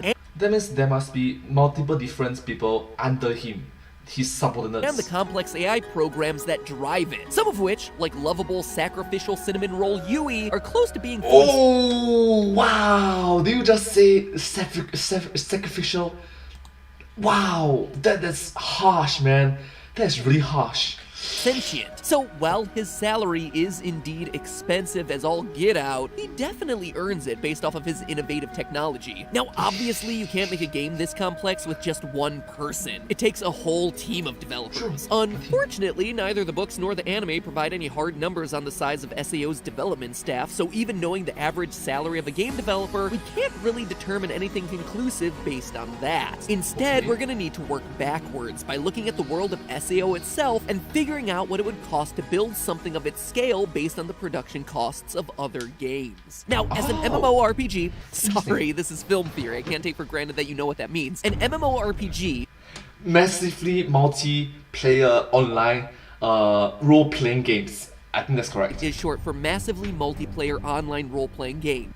Yes! Whoa! Oh, yeah! I got it correct on the first try. I swear I didn't prepare all this beforehand, alright? Wow. Basically, that amounts to a living... Wait, I didn't prepare for this beforehand. I read it out 4 years ago. Oh, 3 years ago, 3 years ago. Breathing online world with tens of thousands of players each taking on a different character. And as an online game, it's going to have a lot of unavoidable upfront costs before any content can even be made for it. Writing network code, running servers, programming the game's engine and AI behaviors all cost money. Now, and that is just the game itself. Don't forget about the advertisement, the artwork, the promotions, the actors, actresses, the hosts that's required. Heck, this is a huge development. There's a device headset, there's a different company involved. Literally, minimum hundreds of thousands of people must be involved in it. Now, most game studios are pretty tight-lipped about their budget breakdowns, but fortunately for us, those costs don't tend to fluctuate very much between titles, and are thus fairly easy to predict by comparing the reported budgets of other MMORPGs like World of Warcraft. A few hundred people or a few thousand people must be involved in the making of such a huge brand. Destiny and Star Wars The Old Republic to single-player sandbox games of similar scale that released at the same time, we can ballpark those MMO-specific costs to somewhere between $10 and $30 million. Now, it may seem like a $20 million margin of error is huge, but trust me when I say it's just a drop in the bucket next to the game's biggest cost, art assets. The 3D models and textures for every object and character all need to be designed, animated, and given sound effects. Plus, they need to be placed in the world by level designers. And these are the costs that increase the most dramatically the larger and more varied the game worlds are. Which means that before we can calculate out how much that all costs, we need to know exactly how big the world of SAO is. Luckily, we're given some hard numbers to work with. Right now, you're gathered on floor 1, the lowest level of Aincrad. If you can get through the dungeon and defeat the boss, you may advance to the next floor. Defeat the boss on floor 100, and you will clear the game. Spoiler, they never actually reach 100. Just saying. They reach, from what I know, it's like level 74, 75, I think. Yeah, around there. Yeah. And then, yeah. The prologue of the first book reads, an impossibly huge castle of rock and hey! Whoa! What are you looking at? The important information is over here. We're doing the math now, and nothing, not even that lolly on the other page, is sexier than math, okay? Eyes on the prize, guys. Eyes on the prize, guys. Eyes on the prize. Alright. Be professional about it, don't be distracted. Alright? Eyes on the prize. Math.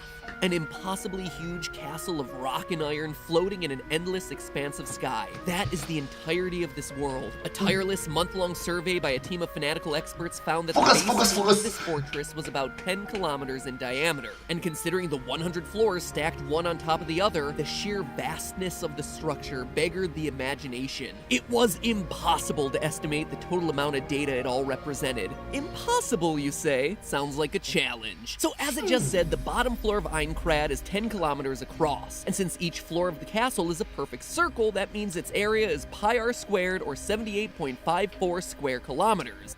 Pi r squared! Which is a few shy of the size of Grand Theft Auto 5's map, but that's only one floor. Aincrad is 100 floors tall, so does that mean you can cram 100 GTA 5s into SAO? Not quite. Early on in the anime, we're shown a side-on view of the castle, and as you can see, the floors gradually taper off to a point at the top. For the first 40 or so floors, that diameter stays pretty consistent, tapering off to 8.5 kilometers at this part that's jutting out. It's not a smooth curve, so it's a little hard to measure precisely, but for simplicity's sake, let's just say that these first 40 floors average out to be about 9 kilometers across, or 63 square kilometers each, about the same size as the world of The Legend of Zelda Breath of the Wild, meaning that the total area of these floors combined is a whopping 2,520 square kilometers, which is more than twice the size of Los Angeles. After this first chunk, the castle thins out substantially, so the next 28 floors only average about 6.5 kilometers in diameter, meaning that each floor is only 33 square kilometers in area, a little smaller than the size of Skyrim. Adding all those together, this block's total size is 924 square kilometers. The 27 floors after that get even smaller, tapering off to just 3 kilometers across the top, with an average diameter of just over 4 km between them, an area of just under 13 square kilometers, or 1.5 times the size of Fallout 4's world, and a total area of 344 square kilometers. Finally, the last 5 floors of the tower are much more elevated and defined, so we can get an exact measurement for all of those areas, which adds up to 9.2 square kilometers in total, which means that altogether the total landmass present in the game of SAO is an absolutely ridiculous 3,797 square kilometers. That is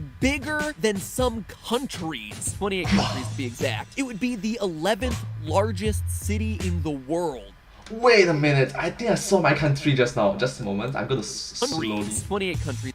Alright, Vatican City, Monica, Nauru, Tuvalu, San Marino, I can't pronounce that words, Liechtenstein, oh my gosh, alright, Marshall Islands, Saint Kitts and Nevis, I pronounced it wrongly again, Maldives, okay, Marti, Grenada, Saint Vincent and the Grenadines, Barbados,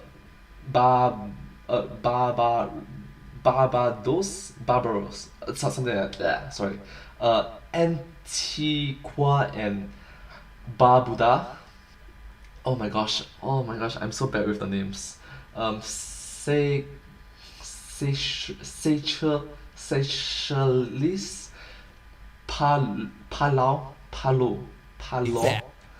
Oh my gosh, Andorra's Saint Lucas Federated States of Micronesia, Singapore. Okay, that one I recognize. Singapore, Tonga, Dominica, Bahrain, Kiribati, oh my gosh, oh my gosh, my brain hurts.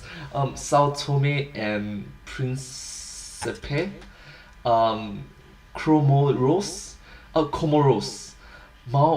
Mauritius, Luxembourg, Samoa. Be the 11th largest city in the world, but surprisingly, that. Wow, that's a challenge for me.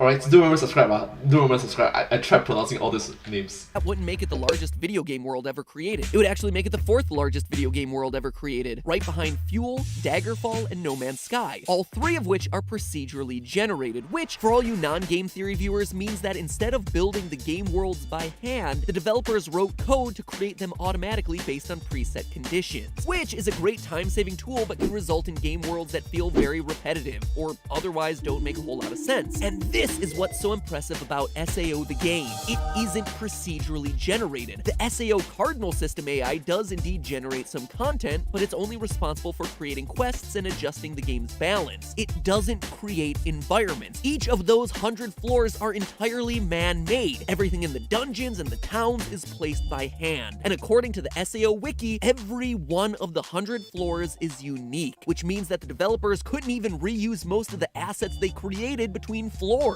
Each new level of Aincrad has unique NPC models, unique geography that ranges from snowy mountains to barren canyons to fields of flowers, not to mention forests of the coniferous, deciduous, and even spooky haunted varieties. Even architecture isn't the same across these 100 levels. Every town we see in the anime seems to be based on an entirely different culture, meaning that not even buildings could be reused between the floors. In other words, unlike many other games which save time and money by copy-pasting assets, each Ctrl-C, Ctrl-V, copy-paste. Floor of SAO essentially requires a full game's worth of its own 3D assets. So the cost of building SAO directly scales with the size of its world. And knowing all of this, what we need to do to figure out its cost is find a similar game to compare it to. From the light novels, we see that the game's engine is heavy on simulation, using server-side calculations to dynamically generate realistic physics when players interact with things like cloth and water. So we're looking for a game with a large open world, high-fidelity graphics and realistic animations, as well as physics models for things like water and weather effects. I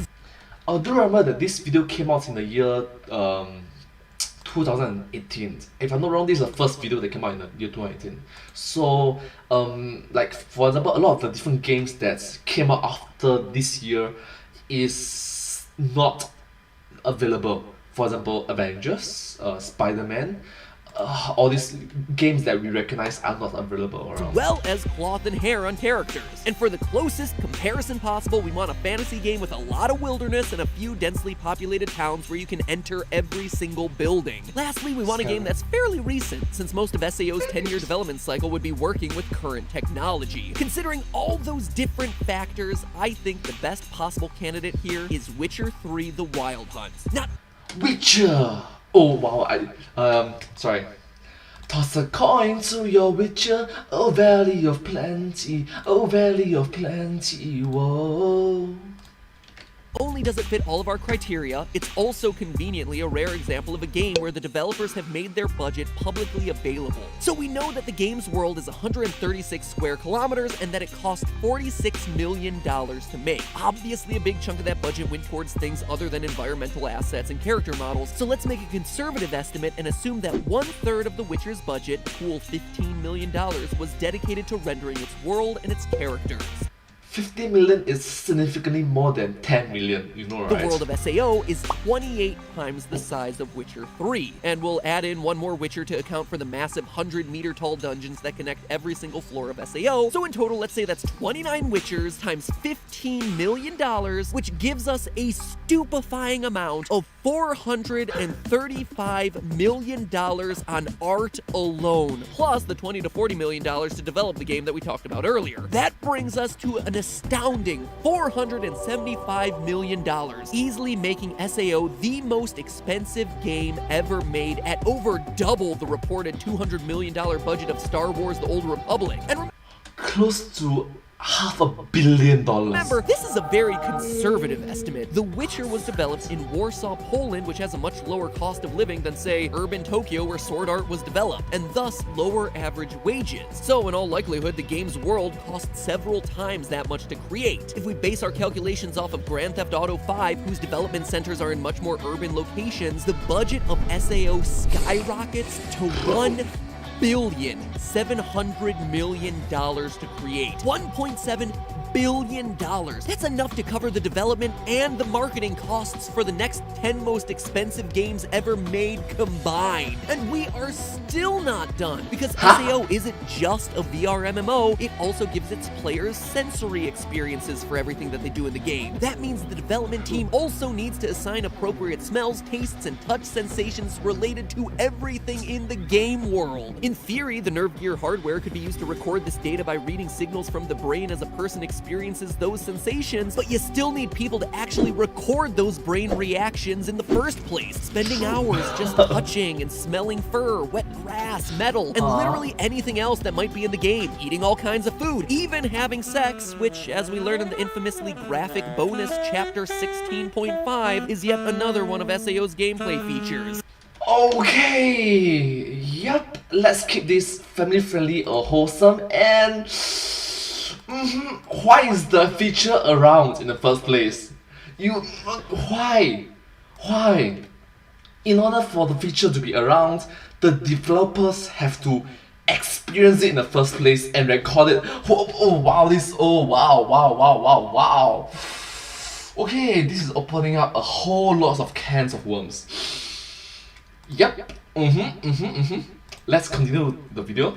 I guess since he was gonna kill them all anyways, Akihiko wasn't too worried about the game's ESRB rating. I'd estimate we need a team of at least 10 people to record and implement all these sensations, so if we base the salaries of these sense recorders off the industry standard rates for Foley artists, who are the sound engineers who record and edit sound effects for film and video games, kinda close to the same thing, that adds between another $5 and $10 million to our budget, which brings the price of creating a game like SAO to a grand total of $485 million if we're using our Witcher 3 estimates, which minimum conservative number, nearly around $500 million. Which means that SAO would need to sell 7,250,000 copies at $60 a pop just to break even on the development costs. And using our higher GTA 5 based estimate, it would need to move 28,500,000 units, which is just a bit more than the 10,000 copies of the game sold at launch. And we are still not even counting marketing or distribution costs. The only way they could possibly make their money back at this point would be to insert microtransactions. So maybe Kayaba Akihiko was actually doing everyone a favor. Sure, he might have killed thousands of people playing the game, but at least he didn't try to sell them loot boxes. But hey, that's just a theory. A film theory. And hey, if you want to see my friend Jeff from the channel Mother's Basement fix what is widely considered to be the worst part of Sword Art Online, the whole fairy storyline, well then click the box to the left. It's a video that will have you wishing there was a way to go back and redo that story arc, because he's changed it into a narrative with real stakes that sounds incredible incredible for these characters. Or if you want more anime content, well then click the box to the right, which will take you to my film theory, taking apart the mistakes that Edward and Alphonse made in their Full Metal Alchemist calculations. FMA. Well, thank you so much for watching this video. I hope that you find this video very unique and special to watch, especially about the money issue.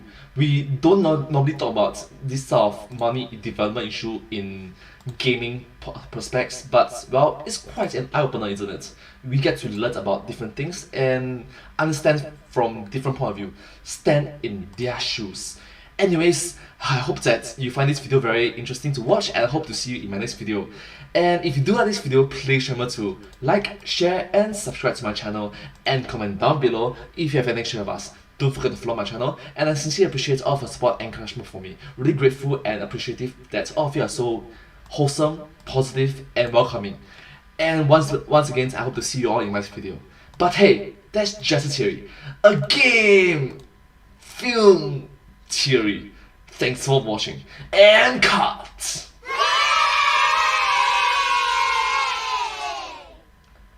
And I hope to see you all in my next video. Bye bye! Once again, do remember to subscribe to my channel, and I hope to see you all in my next video. Bye bye! Subscribe, thank you. Alright, hi. Oh, I don't know how to read that. Thank you so much for coming over. You are the first person to comment on it. Hi tech, tech,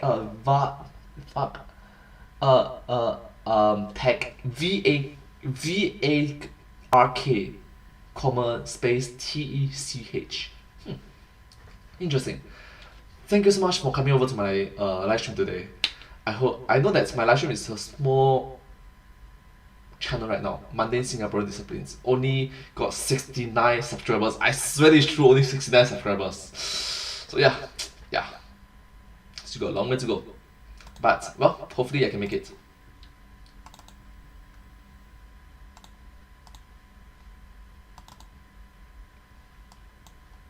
So that's one video down. Next video is Star Wars. Can't get a movie that's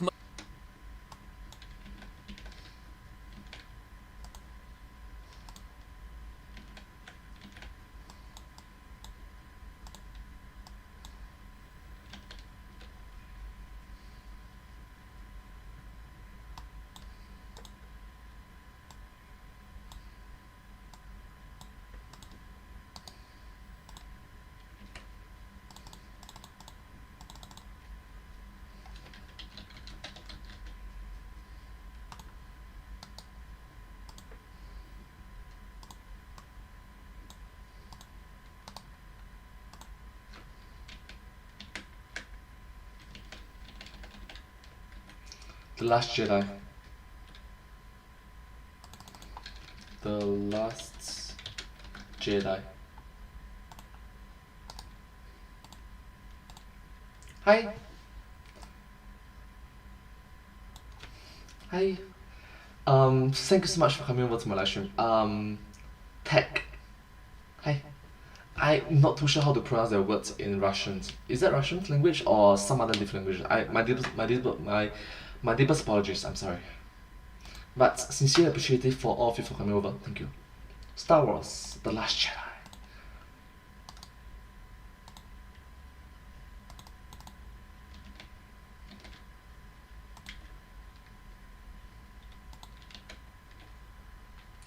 How to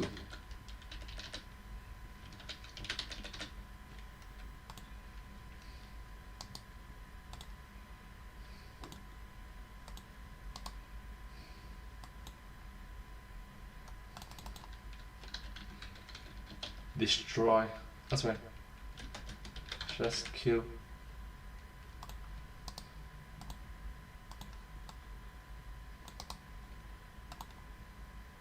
Central.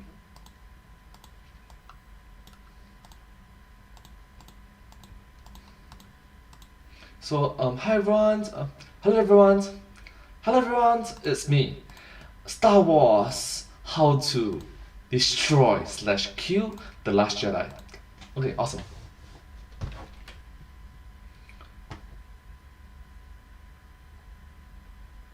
How should I start my intro? Okay.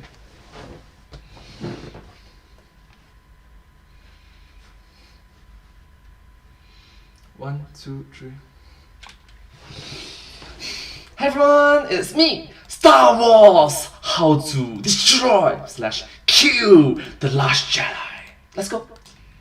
One more time.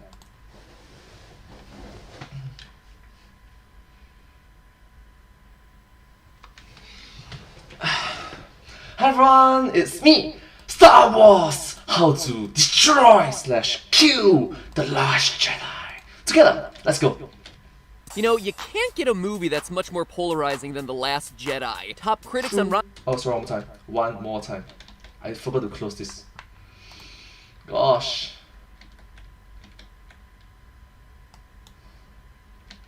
That was such a good opening though.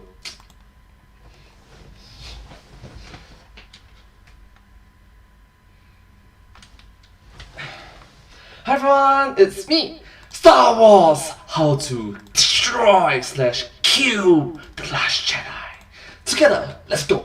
You know, you can't get a movie that's much more polarizing than The Last Jedi. Top critics on Rotten Tomatoes have given it a 96% certified fresh rating, while audiences score it at only 49% positive. On Metacritic, 94.5% of the reviews from critics are positive, compared to 38.2% of audience reviews. So, who's to blame for this disparity? Ryan Johnson? Internet trolls? Porgs? As it turns out, it was... me? Wow!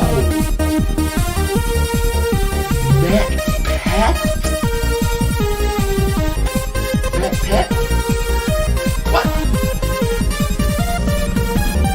Hello, Internet! Welcome to Film Theory! Hello, Internet! Welcome to Film Theory! Hi! But MacPat destroyed The Last Jedi? Huh. Seriously? The only show on the internet where talking about data regression and social psychology will actually make you more popular. And speaking of popularity, you may have heard that the biggest film franchise in history had another installment open not too long ago. No, not that one, Pitches. Although I can't imagine how they've come up with 3 movies worth of acapella puns. My fellow Aka people. Oh, Emma, Aka G! Listen up, Akaballers. Excuse me? Oh, they just shoved the word acapella into things where it really didn't belong, so they didn't even try. Aka awkward. No, I'm of course Aka awkward. referring to Star Wars. And before I go any further, I'm gonna make 2 things clear. One, if you still haven't seen The Last Jedi and have somehow avoided spoilers for over a month, but still don't want it spoiled for you, well then, you should probably both stop watching this video now and also teach me your spoiler-repellent ways, oh intrepid navigator of the interwebs. And 2... Note that this video came out in year 2018, so it's 3 years ago. I know that every word I've ever said about Star Wars to this point has been about as reliable as Hayden Christensen's acting. What have I done? But bear with me here today, guys and gals, because today I'm not trying to predict Star Wars. I've had enough of that. Instead, I'm gonna analyze it. My Theorists time machine is broken! Namely, how we can explain the huge differences in response to The Last Jedi. A lot of people loved it, particularly the critics. I loved it the second time. Yeah, I did. And a lot of people hated it. And at this point, I hated the movie so much. And boy, did the haters hate it. I mean, right now there's a petition written for Disney to remove The Last Jedi from the Star Wars canon and completely remake Episode 8. And True, it's, I agree with you. Sometimes the critics and the audience stands in different point of views, right? The critics can be critics. Sometimes they like something that the audience hates. Sometimes the audience likes something that the critics hate. It's very hard to balance it out that both the critics and the audience can both like it together. So that's a challenge in which if you achieve it properly, you can get a wonderful film. Awesome. You would think that this is one of those far-out fringe petitions with a few dozen signatures, but oh no, my friends, over 80,000 people have signed this thing. This type of extreme divide is pretty unusual, and so I, of course, wanted to analyze what the underlying cause was. But apparently, I didn't have to look too far for my answer. It was me the whole time. Huh? No joke. Ryan Parker from The Hollywood Reporter said, quote, "Points of disgust seem to run the gamut, but perhaps the underlying factor character can be traced back to expectations born out of wild theories stoked by fan sites and YouTube channels. Sure, but he could be talking about literally any of the dozens of great Star Wars creators on— oh, no, wait, no, it's not.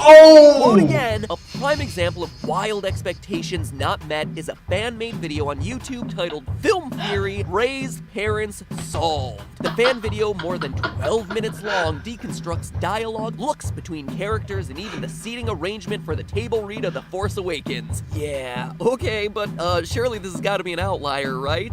Nope, here's another. From Nick Johnston at Vanya Land, quote, "Lurking behind all this bitterness is a poison that's obliterating our cinematic discourse, the fan theory." Wow, not only am I, Matt Pat, small little YouTube creator, bringing down the entirety of the Disney empire, I am also destroying the entirety of film criticism as we know it with my ability to overanalyze. Well, if claims like that don't deserve an episode, I don't know what does. At the risk of getting Inception levels of meta here, today's episode is a theory Or metaverse! Or is it called Facebook or metaverse? about theories. Do theories hurt movies and our enjoyment of them? Should I be looking for a new job? Why have I not fulfilled my loser's half of the bet I made last Star Wars episode and reenacted a scene from The Room yet? You gotta tell me! All in good time, my friends. All in good time. So if we're gonna determine whether theories are ruining movies, let's start with a pretty basic question. Can we prove that theories fundamentally change our experience when we watch something? According to psychology, the answer is a resounding yes. And there are 3 principles specifically that prove it. The first is known as the mere exposure effect, which states that people tend to prefer things, people, and ideas with which they're familiar. Here's how it works. In 1968, psychologists set up a study where they showed people who don't speak Chinese a series of Chinese characters, and then asked them to guess what the characters meant. Some of the characters were in the list only once or twice, but others showed up as much as 25 times. And the 电影 meaning movie. researchers found that as subjects saw the same characters over and over again, they started guessing that they meant more and more positive things. In short, the more It's just guess. They're not educated properly. familiar something feels, even if it's something as foreign as an obscure Chinese character, the more likely we are to have a positive reaction to it. And this absolutely applies to The Last Jedi. With any Star Wars movie, you're gonna get a lot of new developments, new characters, new creatures, etc., but The Last Jedi gives us a lot of them, and dedicates a lot of screen time to them. You have Admiral Holdo, who we've never even heard of before, who's suddenly a big deal in this Resistance and gets a whole lot of screen time. DJ is integral to Finn's storyline, weird stutters and all, as is Rose Tico, doing whatever it is Rose Tico does. And editor's review. Hordes and crystal foxes and judgmental fish nuns and milky lizard giraffes. And that's just the characters. We're not even mentioning new force powers like astral projection, telepathy, near-death space telekinesis. It's a lot of newness to take in. And honestly, theories reinforce the mere exposure effect because they tend to focus on characters and storylines that already exist and make predictions that are at least rooted in what happened before. In my prediction videos for The Last Jedi, I wasn't like, hey, a new purple-haired character will come out and save the day in one of the most badass climaxes of all time. Or Leia will pull out force powers, the likes of which we've never seen her use before, nor have we ever really seen used in the franchise before. Simply because that would be a crappy theory. True, it would make a very crappy theory. It would not hold any water. And if the movie actually does that, it would be very sus. Don't you think so? Baseless assumptions. They would come out of nowhere. The best theories, regardless of whether they're right or wrong, need to be housed in evidence, which means relying on what already exists. A strong foundational bedrock to anchor the video so that people can actually relate to it and have a better understanding. Strong and solid foundation. To stay focused on the lodestar and not be distracted and be annoyed. Don't be a disturbance and a nuisance about it. What's new? And sure, if you're exposed to theories of why Han and Leia are undoubtedly Rey's parents enough times, yeah, you're gonna start to like that one too. It's mere exposure in action. Did you like The Last Jedi better after seeing it 1 or 2 more times? Mere exposure again. Which ties nicely into psychological principle number 2 here, the illusory truth effect. The illusory truth effect. So, for fun fact, I really like to think about it as the mere exposure effect. But, well, there's also the cognitive dissonance. Well, the more I know, the illusionary truth effect. Effect is the phenomenon in which you tend to believe information that you heard repeated over and over, regardless of how true that information actually is. It's very similar to Dunning-Kruger effect, but it's a different understanding standpoint. Let's listen to what my path will say about it. You know how you shouldn't swim for 30 minutes after you eat because you'll cramp up and drown? You've the illusionary truth effect. Heard that 100 times, right? Well, scientifically, it's flat out wrong. It's a myth. The point is, though, that when we hear something a lot, we tend to believe it without questioning. And boy, oh boy, can theories play a part in that. Let's say you were one of the people who thought Rey was a descendant of Obi-Wan Kenobi, so you go to YouTube to check it out in more detail. You watch a video, you find it interesting, and then based on the suggested videos, you watch another, and then another, and the next thing you know, it's 3 a.m. You probably should have done your homework by this point, but oh my gosh, the odd one's out, just put up another new video, gotta watch that one. So now you gotta go watch The Last Jedi, and you might not even realize how much of an open mind you don't have at this point. There are some of you out there who probably don't believe me when I say that. Oh, sure, MatPat, I dabbled in theories about The Last Jedi, but I was ready to accept whatever the movie was actually about. Not according to science. According to a paper published in 2015, we are subject to the illusory truth effect, even if we know that something we're hearing doesn't count as established fact. Knowledge does not protect against illusionary truth. Even if we know it's just a theory, your brain is starting to treat it as truth anyway. And the last element of psychology that's relevant here doesn't have a fancy, catchy name, but it's pretty simple to understand. The more information you have when you're making a prediction, the more confident you'll be about that prediction. Let me explain, because a 2008 paper proved exactly this. Experts in college football were asked to predict the outcomes of certain games. Before they made their predictions, though, they were given little bits of random information about the teams. 6 factoids in round 1, 12 factoids in round 2, all the way up to 30. After making their guesses, they were then asked to rate how confident they were with their choices. As they were given more and more information, their accuracy in predicting who actually won the games stayed the same. But their confidence in those predictions being correct increased substantially. And I feel like it's necessary for me to bring this one up because this is the one that hits the closest to home for me. When I was researching for my theory on the plot of The Last Jedi, I felt like I went through everything. Trailers, tweets from the cast, movie posters, interviews, the extended universe, even pre-releases for merchandise. Did it help my confidence? Well, let's go to the tape. That's right, ladies and gentlemen. Before anyone in the world sees this movie, I am gonna call the major twists of Star Wars The Last Jedi based on trailer analysis and good old-fashioned research. And to make things a little more interesting, let's put some stakes on it. If I'm right, then you have to subscribe to this channel. Come back to the Film Theorist channel and force push that subscribe button. Subscribe! And if I'm wrong, I don't know, that's your side of the deal. My guess is that superfans felt the same way. They'd watched the trailers 100 times and read everything they could get their hands on in the hopes of figuring out how The Last Jedi was gonna go, and those who really had a vested interest in certain things happening were probably pretty confident that they were right. And when things worked out differently than they'd expected, well, that's when we got a subset of fans who were less than pleased with the movie. So would some fans have been better off if there had been no theories about The Last Jedi at all? Yeah, probably. But slap a big old double C thick butt right here, Mr. Krabs. Okay, let's keep this family friendly and wholesome. Thank you so much. Let's continue. Because in a move that will surprise literally 0 people watching right now, I'd like to defend theories for a second. Part of the backlash against the backlash to The Last Jedi has focused on criticism of the movie that's misogynistic and racist. That Vanyaland article from earlier, I quote, "There are 2 main factions inside the opposition to The Last Jedi. First, we have the alt-right, who are angry that a modern film franchise would include non-white and non-male people. The second faction is full of scorned fans who are lashing out that The Last Jedi didn't meet their exact specifications for a Star Wars movie." Yeah, are those the only 2 groups of people disappointed with this movie? Nazis and fanboys? Remember, this is the same article that said that theories were the thing ruining film criticism. Because let me come right out and say it, friends, I am not a political extremist, nor am I someone overly attached to the Star Wars franchise, and I think that there are some very valid complaints that you can level at this movie, ones that play into this whole idea of theorizing. Perhaps the biggest one, though, is that the movie tends to ignore the basic dramatic principle known as Chekhov's gun. The playwright Anton Chekhov famously coined the axiom that, quote, if in the first act you hung a pistol on the wall, then in the following one it should be fired. Otherwise, don't put it in there.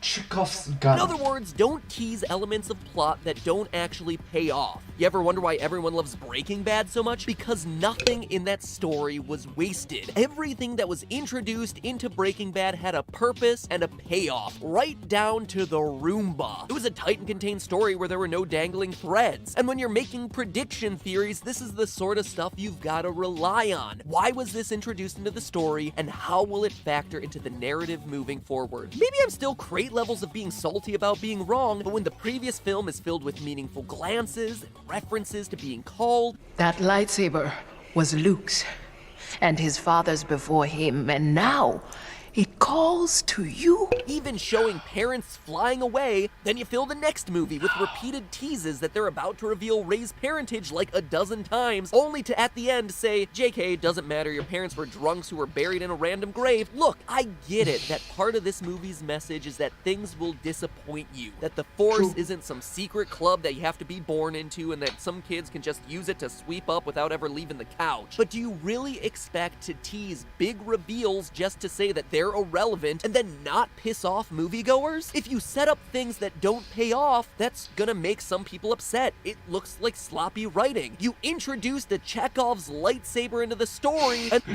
I like it. Instead of a Chekhov gun, Chekhov lightsaber. Then you immediately threw it away. And I get the point. This is a dismissal of everything that came before. But you gotta understand that it's frustrating from a storytelling standpoint because it leads us to the idea that everything is meaningless. By the same token, twists are only as good as the sense that they make. Admiral Holdo's plan to lightspeed herself into the First Order's cruiser was a really cool moment, but I have a hard time making sense of it. Why let all of your other ships get destroyed before you do it? Why assume that the First Order isn't going to follow the transport ships? Why not tell Poe or everyone on board that this is what you're going to be doing in the first place? That's true. Those are some very solid questions to be asked. Appropriate questions at the appropriate time. Especially after the movie in which you start to reflect on it. It's like, what does this occurs? Alright, so those are some proper appropriate questions that you need to be asked. That you need to be asking about. Yeah. Occam's razor tells us that the best explanation is the one that requires the fewest assumptions, and some of the plans in The Last Jedi, particularly Holdo's plan, require us to make a number of assumptions. It could be a little unfair to dissect the plan from any movie and say, well, why didn't they just do this instead? But on the other hand, having audiences that demand consistency and logic in what they're watching makes for better content, and that's the beauty of theorizing. It creates more observant and critically minded viewers who begin to ask more of their filmmakers, asking them to think through the stories that they're telling rather than solving their plot problems with cheap gimmicks or Deus Ex Machina. Viewers who expect plot armor! Fictional worlds that adhere to consistent rules filled with consistent and believable characters. So maybe what we need to do is find an area of compromise here. We have to consciously separate theories from the art itself, because the only fair way to judge a movie or a show or a game or whatever is to judge it by its own merits, not by comparison to our own expectations. And by the same token, people who create art should welcome people thinking about it in creative and critical ways, because not only does that spark interest in their work, but it also forces them to dig for both the most interesting and most logically consistent way to tell their stories. And you know what? If you're still salty at The Last Jedi, or at the backlash The Last Jedi received, I think we'd all benefit from remembering the following review. Quote, it's a big, expensive, time-consuming, essentially mechanical operation. It is about as personal as a Christmas card from a bank. That scathing review came from the New York Times. But they weren't talking about The Last Jedi, they were talking about The Empire Strikes Back when it came out in 1980, now considered to be the best Star Wars film, and perhaps one of the best sci-fi films ever made. So both the audience and the critics like it. Times change. Tastes change. But one thing's for sure, I am definitely not gonna try to predict the ending of episode 9. Probably. Hopefully. At least until the trailer comes out and I can't help myself. But hey, that's just a theory. A theory. Also a film theory. And cut. Oh my gosh, let me see the meme, let's see the meme. Don't make me miss you. Hopefully. At least until the trailer comes out and I can't help myself. But hey, that's just... Don't make me miss you. Fun fact, because stormtroopers always miss the targets when they try to shoot the main characters. But surprisingly, side characters, they shoot accurately. Very sus. Well, thank you so much for watching this video. I hope that you find this video very interesting and just fun to watch in general. And I hope that maybe this spark interest in you trying to learn more, be educated about it, and yeah, try to improve yourself for everyone as well. Benefit from it. Anyways, if you do like this video, please remember to like, share, and subscribe to my channel, and comment down below if you have any share of us. Don't forget to follow my channel, and I sincerely appreciate all of your support and encouragement for my work. Very encouraging and appreciative for your motivating and wholesome positivity. Thank you so much, and I hope to see you all in my next video. But hey, that's just a theory. A theory. But hey, that's just a theory. A film theory. And cut. And I hope to see you all in my next video. Bye bye! Thank you so much. Subscribe!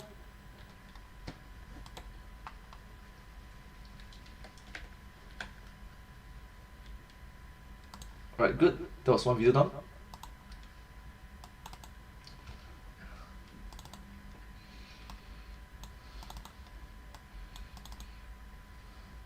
I've watched 5 videos already.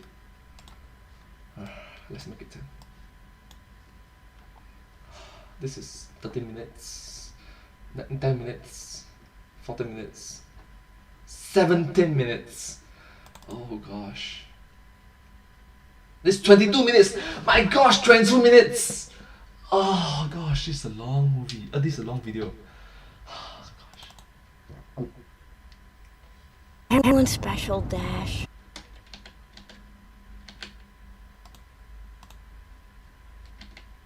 Alright. Hello everyone, it's me.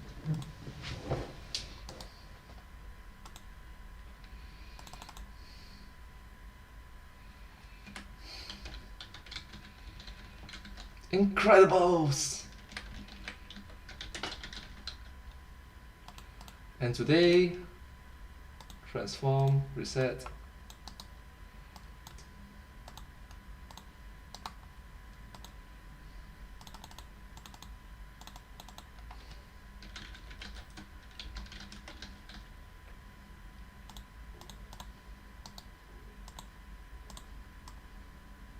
Is that my stomach? Yeah, that is a stomach.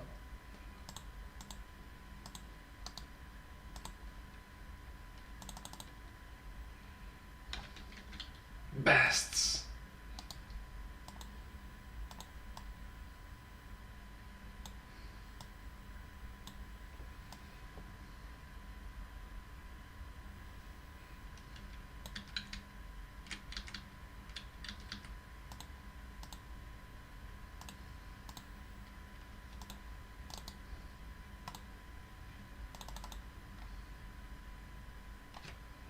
Incredibles.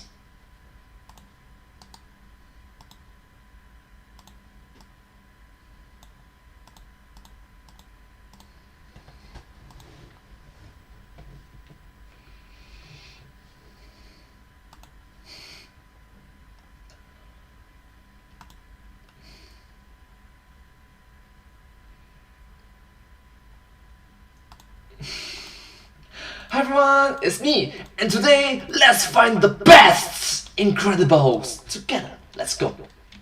One more time.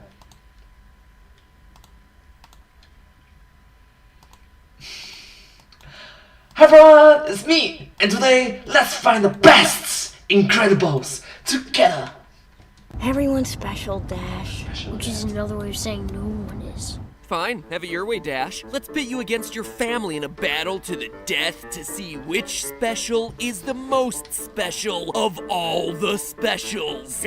Wow! A death battle! Wow! Let's go. It's time for a death battle!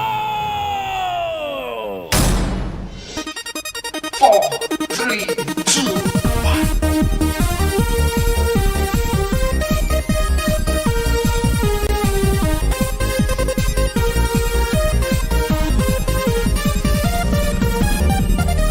Hello, Internet! Welcome to Film Theory. Hello, Internet! Welcome to Film Theory. Hi. The only show that can monologue longer than a villain in a superhero movie. You sly dog! You got me monologuing! I can't believe it. Today I'm covering what's perhaps the most beloved movie in Pixar's lineup, The Incredibles. Get it, because the villains always monologue. A film that probably earned that title because a lot of you watching saw it when you were kids. A fact that, in retrospect, is a bit alarming considering what the movie's really about. I mean, for a family-friendly film, you have a villain that actually kills people, a wife that suspects that her husband is cheating, and repeated deaths by engine turbine. I've always thought that it had a weird message too, where Buddy, the young fanboy who's shunned by his hero, pulls himself up by his bootstraps to become a billionaire weapons designer, using his genius intellect to create devices that give him the power of a superhero himself, which honestly is a story arc that should be praised. I gotta say, as the one who felt ostracized throughout school, I totally relate to this guy's story. He should be a good role model. He didn't give up. He used his innate abilities to get better, to get to the position where he wanted to be. But instead, in this movie, he has an inferiority complex and becomes a sociopathic killer. You mean you killed off real heroes so that you could pretend to be one? Oh, I'm real, and I did it without your precious gifts, your oh-so-special powers. Hey, Pixar, I totally feel what you're going for here, but seriously, intelligence should be a real superpower. But nope, not in The Incredibles, and then the rest of the film treats him like a joke, until he dies a gruesome death and the heroes are all solidified as the ones who are born with their innate abilities. Clearly, this movie believes that some people are just more super than others. And since you killed off the character I most relate to, movie, I'm going full supervillain and giving you a dose of your own medicine. Which super is the most super? True, Incredibles. Which super is the most super among the supers? The Parr family. Who is the most powerful Incredible? Is it the speed demon Dash, the quiet psychic Violet, the flexible Elastigirl, or the brute force of Mr. Incredible? Or the baby, the baby that can do a lot of stuff, very special. I root for baby. There's also the baby Jack, the big wild card in the family whose powers seem to vary from setting himself on fire to changing to different materials. You could say he's a regular Jack of all trades. But knowing how Hollywood storytelling works and based on the fact that the trailers are already playing all this up, it probably means he's going to be revealed to be the most powerful character in Incredibles 2, so I'm knocking him out of the competition. In the meantime, though, place your bets, ladies and gentlemen, because 4 Incredibles enter, 1 Incredible leaves. Man, I really am starting to sound like Syndrome. Everyone can be super, and when everyone's super, no one will be. First things first, if you want to talk about raw strength, then you have to talk about Mr. Incredible. Even if Bob Parr has put on a few pounds since retiring from his superhero days, he is still a hunk of muscle, tossing around cars the same way most of us would toss around a frisbee. Well, I guess if he were really throwing the car like I throw a frisbee, it would mean he would throw the car, and it would immediately karate chop down into the ground and then roll around on its edge in a direction completely opposite the thing I was trying to throw it at, just rubbing the shame in my face as it rolls. But where we really see him start to push his powers to their limits is when he halts a train traveling at full speed right in its tracks. To figure out how much force he needs to stop that train, we need to know 2 things. The train's deceleration, how quickly he was able to bring that train to a halt, and the train's mass. Calculating the train's mass is a bit difficult because for the brief moments that the train is actually seen on screen, we never see how many train cars there are. However, with a bit of historical research, we can actually come up with a pretty good guess on how many train cars there were, how much they weighed, and how fast the train would have to have been moving. So it's around a good estimate. In order to determine the mass of each railway car, we can compare it to a similar railway car in the real world. In the movie, we see Bob reading a copy of the Metroville Tribune, which, when you zoom in real close, shows that the second half of this movie is set in the year 1962. The train stopping scene happens in the movie's opening moments before a 15 years later flash forward, meaning that that scene with the train happens in 1947. Details also point to the city of Metroville being based on Chicago. The font and name of the newspaper make it look like a tribute to the famous Chicago Tribune. And Chicago is a metropolitan city that had a booming economy during the time period of the movie. More importantly, Chicago is also famous for its L train, short for elevated train, that served as a citywide rapid transit system since 1892. Based on the year the movie takes place and the appearance of the cars, they appear to be the Metroville equivalent of the Chicago L train's steel 5000 series cars, which were in service from 1947 to 1985. So it's an old train. We also know, based on historical research, that the 5000 series of car had an unloaded weight of 93,000 pounds, plus another 14,688 pounds from the weight of all the passengers inside. And yes, I calculated that using the average weight of a person in 1950, which I might note is over 20 pounds lighter than the average weight for a person in the year 2000. Hey, you have to account for everything when it comes to historical accuracy, and also our ever-expanding waistlines. Lastly, the length of the train. Especially during the global pandemic when everybody is under lockdown. Less exercises, more poof. In the scene, we're able to count 11 visible railway cars, and based on everything we know about elevated trains in the 1940s, which is a surprisingly large amount after doing this episode, the train probably wouldn't be any longer than that. In fact, it was uncommon for trains to be longer than 6 cars during commuter hours way back then. All of that gives us a grand total of 1,184,568 pounds for the mass of the train. That is 592 tons. Mr. Incredible certainly has a lot of work to do. And work he does. He brings that train from 55 miles per hour to a screeching halt in just under 10 seconds. 9.9 seconds if we want to be exact. To do that to a 592-ton train, he'd need to exert a force of 1,333,000 newtons. That's the equivalent of 299,670 pounds of force. Just for comparison, a study of 70 boxers found that elite-level fighters punch with an average of 776 pounds of force, with the strongest one ever not being able to reach 1,300 pounds of force. Bob's punch, by comparison, would be 230 times stronger than that. They don't call him Mr. Incredible for nothing, and with that, 1,333,000 newtons of force is our number to beat. Next up is Helen Parr, aka Mom, aka Elastigirl. Elastigirl, aka Mom! Measuring Elastigirl Mommy. Strength is a bit trickier here, since she's not really about raw strength, but rather raw stretch. We never really get to see her stretched to her limits, haha, but we do get to see how flexible her abilities are. Ba-doom-ching. All right, I'm done with Let me try it. the puns. She has a parachute mode, boat mode, hovercraft mode, limbo mode, shield offspring from oncoming homing missile explosion mode. Hold up, completely shielding the kids from an explosion of a homing missile? Yikes! If her body is able to go full Groot and repel the force of an explosion like that, protecting what's inside, it must be pretty strong. And based on her passing out in the aftermath of the explosion, it's pushing her powers to their limits, so that is the scene we're gonna analyze.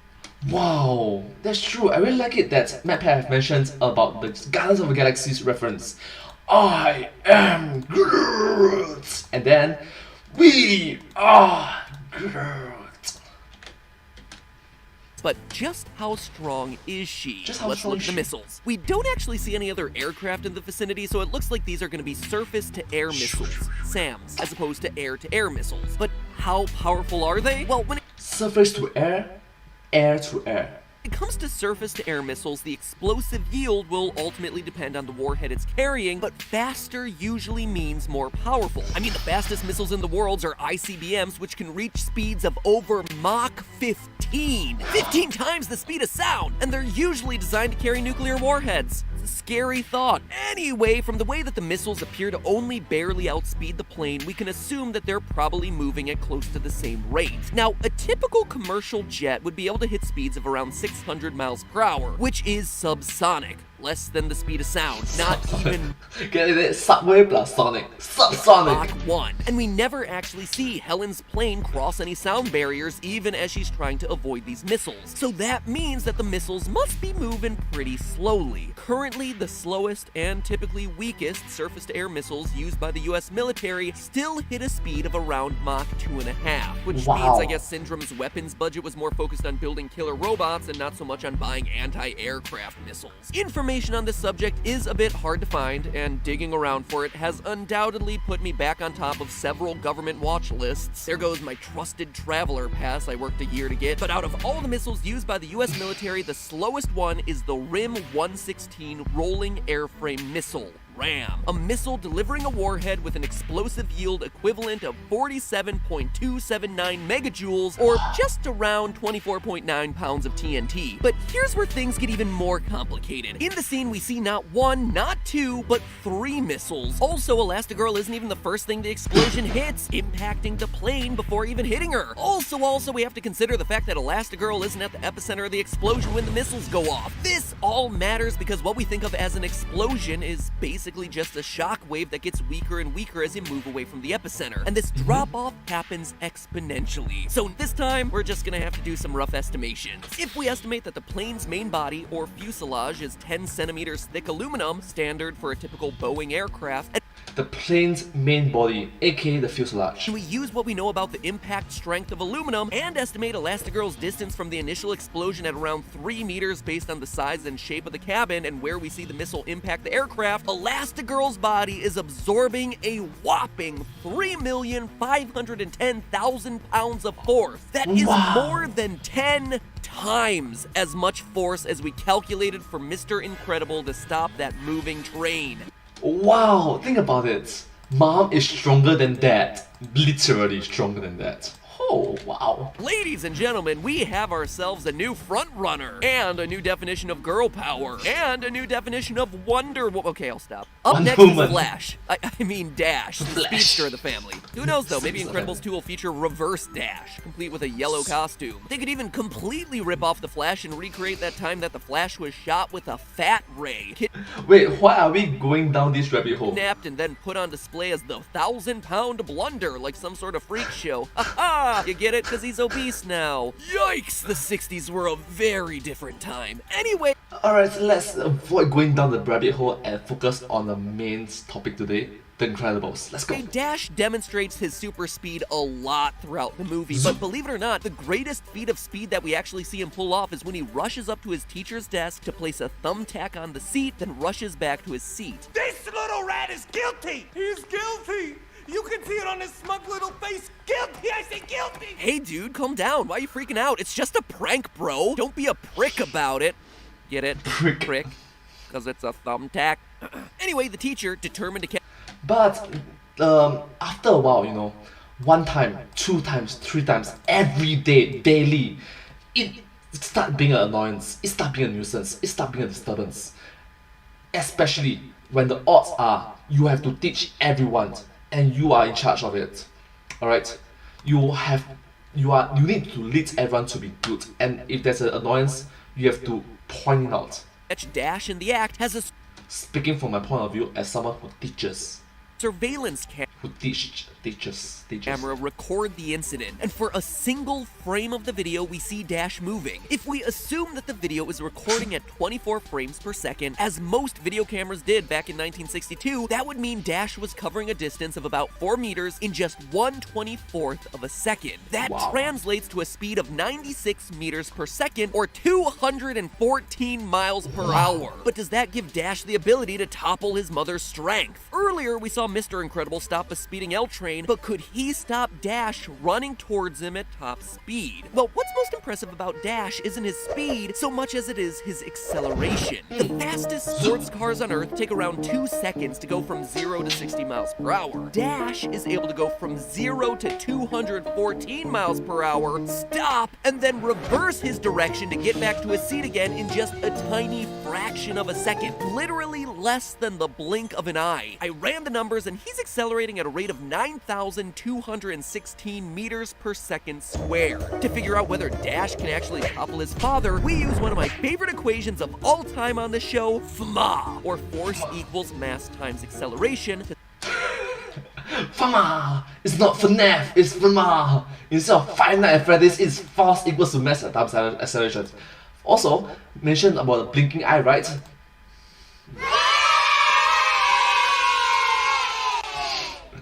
Alright, I'm sorry. Solve for the force that Dash is creating. We just found his acceleration. Now multiply that by the average mass for a 10-year-old boy, which is about 72 pounds or 32.5 kilograms, and we find out that Dash's speedy little legs are generating 299,500 newtons of thrust, the equivalent of 67,300 pounds of force, which is more thrust than the engine of a Boeing 747 commercial jetliner. With force and speed like that, perhaps his most amazing super ability is the fact that he's able to get away with that tack prank. He should be causing a massive wind that sends papers, at the very least, flying throughout the classroom. Anyway, at just under 300,000 newtons, he's still a million newtons away from the raw strength of his father. To match the force of his dad, Dash would need to put on a few pounds. A few hundred pounds, in fact. Starting with that 1.3 million newton threshold we calculated for dear old dad and dividing by Dash's acceleration, he'd need to weigh in at 141 kilograms or 310 pounds to tackle his father. 141 kg. 141 kg is way heavier than me, you know. And I consider myself quite heavy already lah. Fit, but heavy. Way more than that to punch through his mother's elasticity. 837 pounds, or a whopping 380 kilograms. Where is a good politically incorrect flash fat ray when you need it? And then there was one. 14-year-old Violet, the bashful shy girl who wants nothing more than to reject her superpowers and be normal herself. Now, she's a tricky one since her powers aren't physical like anyone else in her family. First, the girl who wants to hide from the world can, appropriately enough, turn invisible. But more to our purposes, she can create force fields capable of blocking pretty much anything. And you can't have a force field without the word force, the exact measurement we've been using to compare the family. True, the Force! Get it? The Jedi Force! Star Wars reference! Star Wars reference! We find out about 90 minutes into the movie that Violet's force fields can easily deflect bullets.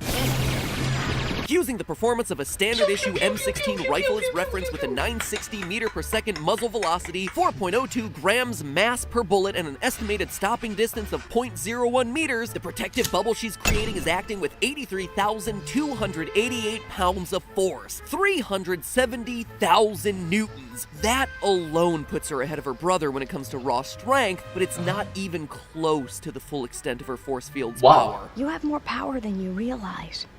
Don't think. And don't worry. If the time comes, you'll know what to do. It's in your blood. In the final battle against Syndrome's Omnidroid version 10, she pulls out her strongest force field to protect Dash from the giant robot. Oh, that's so nice, that's so nice. You see? Protect family member. You pull out your raw strength. Omnidroid 10 is a metal sphere with a hull thickness of about half a meter and a diameter of about 39.6 meters. And we know this by comparing it to the size of the buildings we see it next to, where it appears to be about 12 stories high. Accounting for the fact that the Omnidroid appears to be mostly hollow inside, the metal part alone would have a volume of 2,402 cubic meters. That amount of steel would have a mass of 1.85 times 10 to the 7th kilograms, or 40,780,000 pounds. Newton's third law, you know, the one that says that every action has an equal and opposite reaction, tells us that if Violet is supporting an object that weighs 40 million pounds, then her force field has to exert an upward force of 40 million pounds. 181,398,476,000 newtons. That is nearly 180 times the force that her father used to stop that train, and over 10 times what her mom withstood in the plane explosions. Stronger than mom and dad and brother. And that's not even calculating the fact that the robot is slamming its body into the force field, which means that it's not gravity, it's gravity plus pressure. We have unequivocally found our strongest incredible. The daughter? It is Jack. Your old dad. What? Yeah. the force field would make Violet the strongest Incredible by an enormous margin. Yeah, of course. Wait, what? What? You are going against your own mathematics. What? I don't If understand. it weren't for the fact that several seconds later, when Violet passes out from the effort of holding up that object, we see her father step in to save the day by lifting up the exact same Omnidroid, and unlike Violet, he's able to sustain that weight without passing out from the efforts. But that's impossible, I hear you saying. I said it too when I was researching this episode. Violet has to be the strongest. From our calculations, Mr. Incredible holding up that robot takes more than 100 times the amount of force that we saw him use to stop the train at the start of the movie. And it's not like he wasn't trying when it came to stopping that train. He knew that there were a lot of lives at stake, and he barely managed to stop it before it fell off the rails. So how is it that we see him so much stronger at the end of the movie, especially when we know that this is after 15 years of him being out of service as a super? Well, maybe this heroic feat of strength is chalked up to the greatest superpower of them all, family. Aww. Ugh, gag me. Cut it out with your family kumbaya nonsense, you hippies. But seriously, seeing his children's lives at stake, Bob leaps to their defense and provides the most monumental demonstration of strength that we see throughout the entire movie. Being a father. Being a father. This is actually known as hysterical strength. The science of hysterical strength. Display of extreme strength by humans beyond life or death situation. What's believed to be normal, usually occurring when people are in life and death situations. This is most commonly associated with stories of parents lifting vehicles to save their kids. In this case, it's Bob Parr lifting a giant death droid to save his kids. Scientific evidence to prove it is scarce, since, as you can imagine, it's a bit hard to test this sort of thing in a lab. Hey, we're gonna put your kid under a car. Go lift it! But it is theoretically possible, believed to be tied to the body increasing adrenaline production in times of crisis. So Violet is definitely number one, unless parental instincts come into play. And you know what? That seems like a fitting climax for a movie that's ultimately more about family bonds than it is about superpowers. Sometimes it takes a family to save the day. And even though Dash and Violet might not be as strong as their dad, in a way, they were indirectly responsible for his greatest feat of strength. And that's Disney Pixar's The Incredibles, your favorite childhood movie with the moral of you have to be born special in order to be special. Sorry, Syndrome. Your super intelligence and ceaseless work ethic don't merit you becoming a super. Luckily, real life doesn't have to work that way. Work hard enough and you can gain yourself super abilities. Case in point, our sponsor for the day, Skillshare, an online learning community with more than 17,000 classes in film, business, and writing. Basically, it's all the skills that you need if you're thinking of becoming a super YouTuber, or really any other modern day career for that matter. Finding good, reliable, and most importantly, useful resources to teach yourself online is surprisingly difficult these days. I mean, you don't want to fall into the trap of Jake Paul's How to Be a YouTuber program, which, I kid you not, is a real thing that is really unhelpful. So Skillshare solves that problem by giving you access to online educators who really have the skills and want to help you succeed. True story, I had to teach myself everything when I first started on YouTube, and videos like the ones that I found on Skillshare, such as editing in Premiere Pro for beginners, were the only ways I was able to get better, because there are just some things that you don't know that you don't know. And honestly, these sorts of videos are how I continue to teach myself to this day, and short classes like Skillshare's creative direction for drone filming and DIY cinematography are helping me learn more skills, more modern skills that allow me to be more creative in my videos. And I know I talk a lot about video, but it's not just video. Skillshare has everything from search engine optimization to website building to mobile app design, 3D printing, Microsoft Excel. Basically, it's all the things that schools should be teaching you for a job in the modern workplace, but are too far behind the times to cover. So Skillshare's there to fill in the gaps. And not only is Skillshare more useful than most school courses, it's also way more affordable, with an annual subscription costing less than $10 a month. And with this special offer, you can get the first 3 months of Skillshare for just 99 cents. It was originally supposed to be through the month of January, but because you guys are so special, and because this video happened so late in the month, they're extending it until February 15th. What better gift to give your loved one for Valentine's Day than the gift of knowledge? GT Live merch, technically, but that won't be on sale until next week, so Skillshare! Sign sign up at the link that you see on screen, or it's at the top line of the description, skl.sh/filmtheorists. You know what, actually, no, that is a crappy URL. You're never gonna remember that. Oh, .sh, yeah, I'm gonna remember to put that up in the URL bar. It's in the top line of the description. Sign up, it's 99 cents to try it for 3 months. Teach yourself a couple new skills like drone filmmaking, which is tough. Just not gonna find that stuff anywhere else. So remember, friends, life isn't like The Incredibles. You can work to achieve what you want, and places like Skillshare are out there to help. Again, one last time, Incredipunch, that link in the description, since not even super memory will help you remember the huge block of link text you see on screen right now. But you know what you can remember? The fact that this was all just a theory. A film theory. And commence learning. Well, thank you so much for watching this video, and please remember, you are special, I am special, all of us are special, none of us are normal. Actually, technically speaking, why did I name myself Mundane Singaporeans, Humdrum Singaporeans? Why did I'm just another Singaporean. Well, reason being, I want to humble myself and stay true to myself. Thank you so much for watching this video. I hope you find this video very interesting to watch together with me. Hopefully that you learn something new, and yeah, if you do like this video, please remember to like, share and subscribe to my channel, and comment down below if you have any share of us. Don't forget to follow my channel, and I sincerely appreciate all of your support and encouragement for our work. Thank you so much for being so uplifting and motivating, and yeah, sincerely grateful for it. Hope to see you in my next video. But hey, that's just a theory. A film theory, and cut.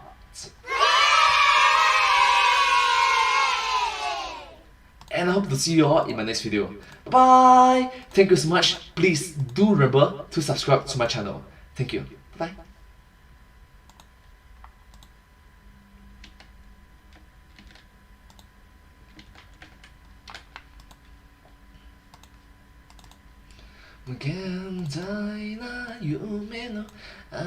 Oh, Superman. Superman, man, Spider-Man, Spider-Man, man, Batman.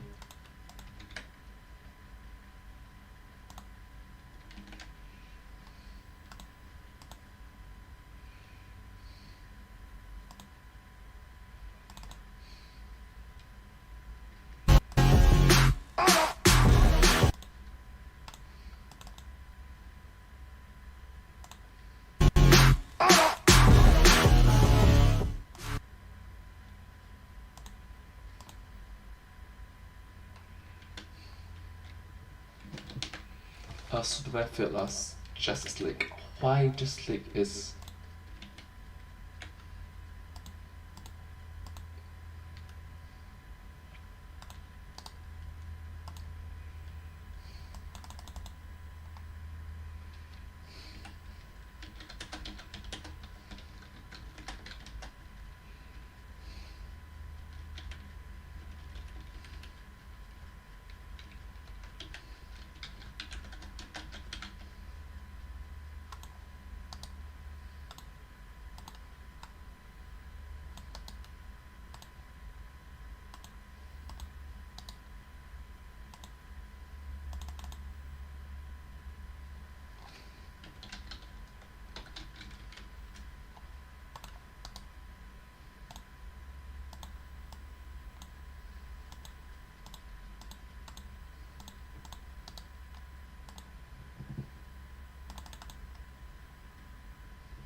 But let's start.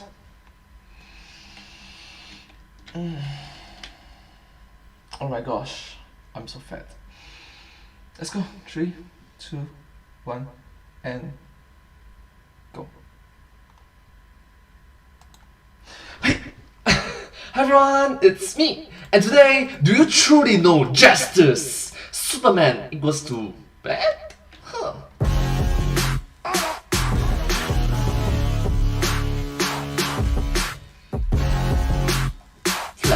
Flash. Ladies and gentlemen, what you have witnessed here today is a flash mob of flashing flashes flashing. Truly, the comedic stylings of this show have hit a new low. A lot of flash.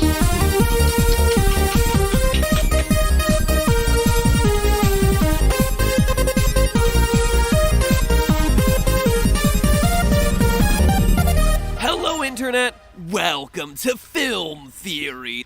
Hello, Internet! Welcome to Film Theory! Hi!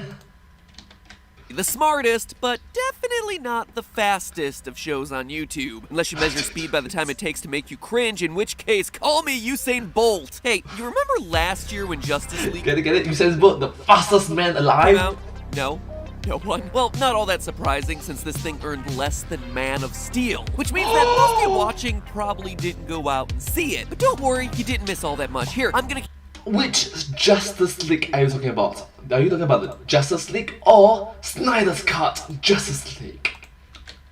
Catch you up on the best bits. By the way, spoiler alert. I am the Flash. The Flash. Flash. The Flash. Flash. Flash. The best Flash. Yeah, basically the Flash stole the whole movie. Aquaman whined, Wonder Woman was the victim of oddly sexist jokes, and Batman just refused to act. You ever hear of Superman? He died fighting next to me. Oh yeah, and I guess Cyborg was there too, but even in writing that recap, I completely forgot that he was even a part of the team, so, you know. Nope, the Flash... He was cut out in a lot of the parts, you know. Flash was the only useful one. My special skills include Viola, web design, fluent in sign language. Not only was he a well-realized character, but he was also the only character to demonstrate truly useful powers in the movie's big fight scenes. The situation is so bad that Batman, overwhelmed by feeling outclassed by the actual superheroes with actual superpowers... Superhero with superpowers, and then there is Batman. Who are you actually? I'm rich. Attempts to commit suicide as a part of the final battle. I'm not even exaggerating when I say that. Everyone else has to be like, no, Batman, you are useful to this team. You're great. You add so much leadership to the team. And budget-wise. I know your decision to revive Superman almost gets us all killed. Oh yeah, Superman gets himself reborn in record time midway through the movie, which is treated as this big reveal. Except, you know, you can't reveal stuff that's already on the box art. He gets himself some really neat CGI lips in the process. And then Zombie Soups turns on the crew because, you know, DC wanted another crack at the whole superhero v superhero concept because it went so well last time. And then he flies off to a cornfield to sulk because the movie needed a reason to ensure that the grossly overpowered character didn't save the day until the final battle. Well, at least this time they do not have the Save Martha, but they have the Do you bleed? Fast forward to the ending, Steppenwolf is defeated, Batman chooses the Justice League HQ, there's a Deathstroke Easter egg, Superman destroys all life on the planet Earth, and end credits. Like I said, you didn't miss all that much. Oh, I'm sorry. Were you wondering about that whole Superman destroying all life on the planet Earth bit? Yeah, well, you don't actually see it happen on screen, but it is definitely an unintended consequence of Superman's actions throughout this movie. Based on what we see during the Easter egg ending of Justice League, I can prove for a scientific fact that Superman would decimate the Earth that he had sworn, died, and was reborn to protect. I don't understand. It's just a simple race. It's just a simple race between who is faster, Superman or the Flash, right? What's so special about it? Huh. Do you say... Okay, let's watch. To understand how that works, though, our story begins with the Flash. So, Barry Allen was a scientist who one night gets struck by lightning. Next thing you know, he can move at incredible speeds, as you do. That freak accident gives Barry the ability to tap into what's known as the Speed Force. The Speed Force! An extra-dimensional source of energy that allows him to not only move fast, but fundamentally alter the way physics works around his body. In short, the Speed Force allows Barry to move at light speeds... No, light speed is too slow! slow. We're gonna have to go right to ludicrous speed. Ludicrous speeds, which honestly is probably a more accurate descriptor, without having to worry about all the messy consequences that physics demands would come with moving quickly. And let me assure you, those consequences are definitely messy. You see, when you swim, the water in front of you has to move out of your way. And this is true for any fluid that you're moving through. Water, certainly, but it can also be things like pudding. If you pull a guava juice and fill your bathtub with random liquids for those sweet, sweet YouTube kids views. But more than anything else, the fluid we deal with day to day is air. When we normally run through air, we pass through the air molecules pretty darn easily because their velocity is so much higher than our own. The molecules just move out of the way. But when you start running at ludicrous speeds, the particles are forced together. They get trapped in front of you, becoming, in essence, a molecular traffic jam because they can't get out of the way of each other. Something like a barrier. And as you can imagine, not only is weird stuff happening in front of you, but you're also leaving a path of chaos in your wake as well. As the Flash builds up these molecules in front of him, he's creating a mini vacuum behind himself, a low-density area left in his wake. And as a result, air molecules rush in to fill that space like the Red Sea post-Noah. But is this collection of air molecules really that big of a deal? Well, just how much damage all this would cause would depend on the Flash's speed. Now, in the comics, the Flash has been shown to travel any speed he needs to, and he's been able to reach those ludicrous speeds I keep mentioning. As just one example, in JLA number 48, a series covering the adventures of the Justice League, a nuclear warhead is launched towards North Korea, threatening to kill over 500,000 people. To save all those lives, the Flash, Wally West at this point, rushes in and rescues each and every one of those 500,000 people. But you must understand that is Wally West, that is not Barry Allen. Different characters in the different characters portrayed. Carrying them all 35 miles away. But here's the catch. He rescues them after the bomb has already detonated. So he's rescuing 500,000 people in what the comic says is 0.00001 microseconds. That means he ran 35 miles there and 35 miles back at least 250,000 times, since he could be carrying 2 people at a time, in 0.00000000001 seconds. Doing the math, that translates to him moving 9 trillion times the speed of light. But since that's an absurd number, and since I'm specifically interested in Justice League, let's just stick to how the Flash behaves in the DCEU. If I'm being thorough, and I kinda gotta be for anything involving comics, otherwise I get inundated with really angry emails, I should technically mention that we've seen the Flash move faster than the speed of light. Back in Batman v Superman, Flash appeared to Bruce Wayne telling him to look into Lois.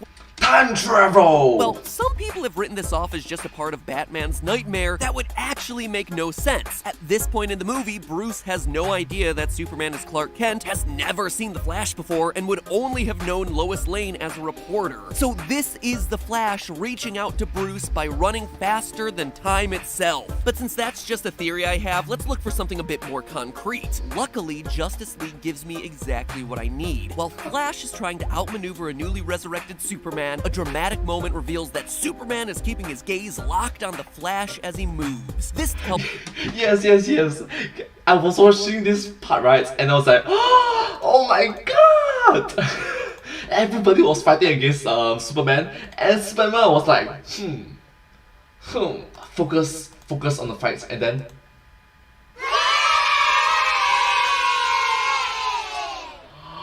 wow, it's like, oh gosh, that feeling of someone can match my speed, someone that can be faster than me. Tells us one very important detail, that the Flash is not moving faster than the speed of light in this scene. In fact, at this moment, Flash is moving slow enough that Superman, from a few feet away mind you, can keep a visual lock on him. You see, sight works when the eye takes in light that's been reflected off of another object. As a result, what you're seeing is always slightly behind what's actually there, as it takes time for the light to travel between the object and your eye, and then for your brain to process that image.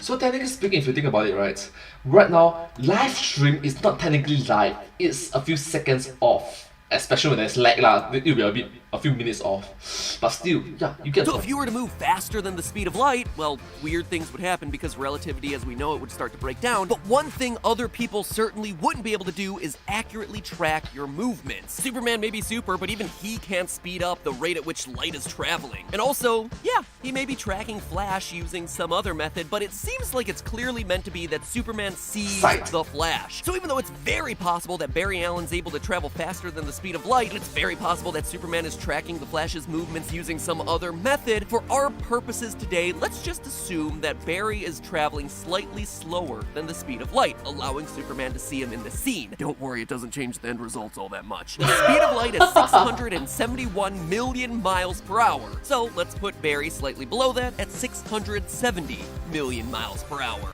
Don't worry, it doesn't change that much. Here's the problem. At speeds that high, Barry would be walking around with a fusion bomb going off on his chest. No joke, humans right now have a hard time achieving fusion because of a little wrinkle called the Coulomb barrier. For the Coulomb barrier! Fusion to happen, particles have to get really close together, about 10 to the negative 15th meters close, in order for the strong nuclear force that exists in atoms to fuse the particles together. However, there's a problem with that. Just like magnets, two protons that are pushed together repel each other due to their mutual positive charge. This is the Coulomb barrier. Now, the barrier can be overcome by traveling really fast, speeds that, under most normal circumstances, are nearly impossible for humans to achieve. I'm talking 44,738,725 miles per hour levels of fast. But superheroes don't operate under normal circumstances. Like I said, Barry is traveling at 670 million miles per hour on a conservative estimate. That's nearly 15 times faster than what's needed to overcome Coulomb's barrier. And so fusion reactions would be happening over and over again in that dense cloud of molecules that's building up in front of him. And each of those reactions would correspond to a temperature of around 5 billion degrees. And that's not all. According to work done at the University of California, San Diego, these sorts of temperatures and energies would turn little bits of air molecules into plasma. Left alone, those small particles of plasma would explode to the size of football fields in 0.1 millisecond. So as he ran, Barry would be lighting off thousands of high-energy fusion reactions and giant plasma explosions wherever he went close to light speed, which is why in Justice League and the comics, it's so lucky that he has access to the Speed Force. Oh, the plot armor, the Speed Force. Do you expect enough?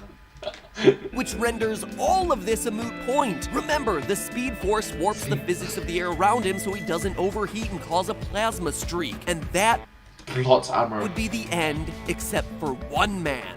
Superman. At the end of the movie, Flash with the mustache and Supes go in for a race. Superman, stop! You're gonna kill us all! You see, despite his ability to move incredibly fast, Superman doesn't have access to the Speed Force. He's not what the DC Universe refers to as a speedster. Superman travels fast because of his strength and his muscles, not because he has access to some extra-dimensional power. Sure, in the movies and comics, Superman has moved fast, often multiple times faster than the speed of light, but he has never once, in all the research that I did, tapped into that special force. And that becomes a serious problem because Superman is about to race Barry Allen around the world and at least try to keep up. And thanks to this moment from Man of Steel, we know, based on the fire surrounding his body, that Superman actively collides with the atmosphere and burns on re-entry at really fast speeds. Unlike Barry, though, there is no magical field extending a millimeter away from his skin that can magic away this problem. With no Speed Force to control the air molecules around him, all those awful things I said about Barry absolutely apply to Superman. He's gonna ignite the air wherever he goes, and in a race of this magnitude, that definitely means fusion-level reactions and plasma eruptions across the globe happening in less than a blink of an eye. When Superman reaches even half of light speed, he's already generating an incredible 9.8 times 10 to the 19th power joules of energy. That half of it is roughly 40 times more powerful than the strongest hydrogen bomb ever detonated. That is going to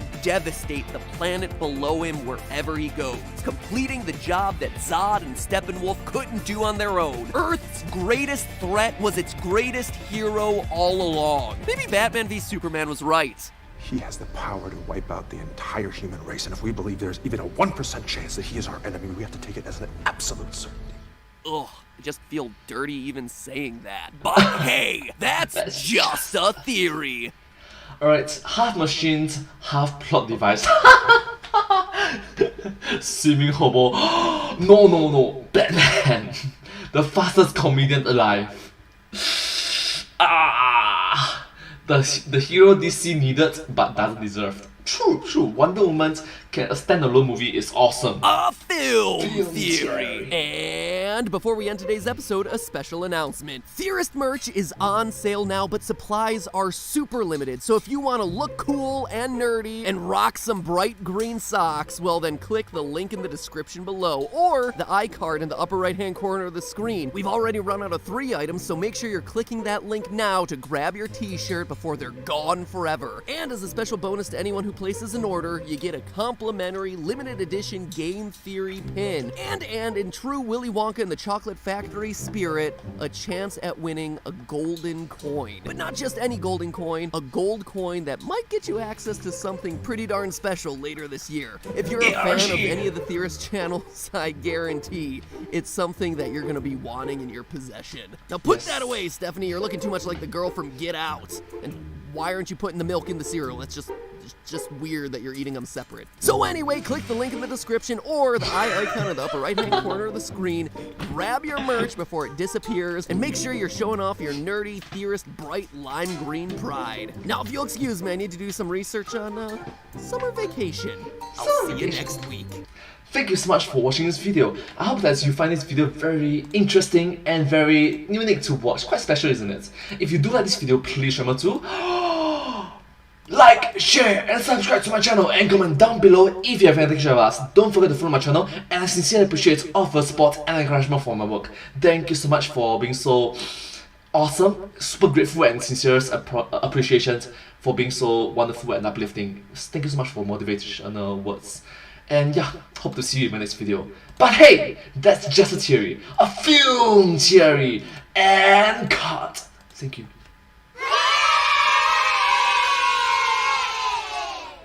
And I hope to see you all in my next video. Bye bye! Once again, please do remember to subscribe to my channel. Thank you so much. Bye bye!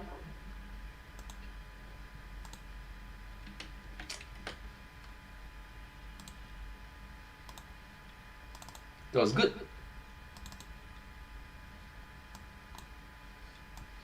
Phineas and Ferb.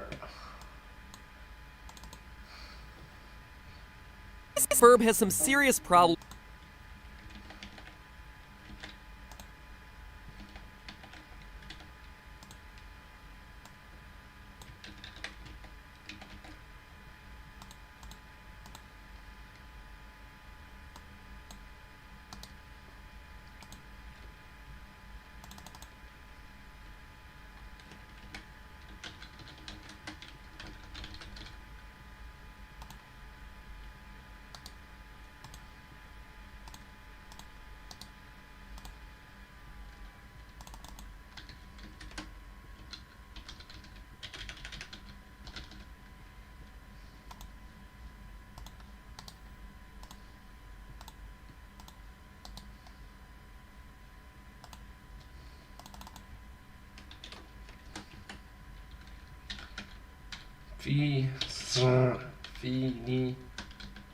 Us and verbs.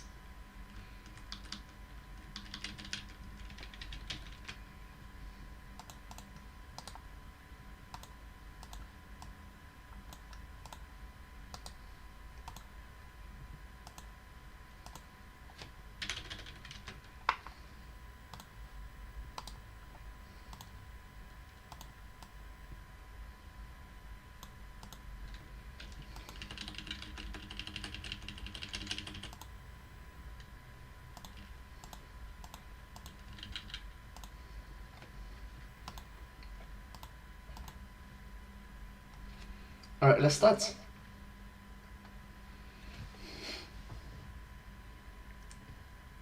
How should I start this? Alright,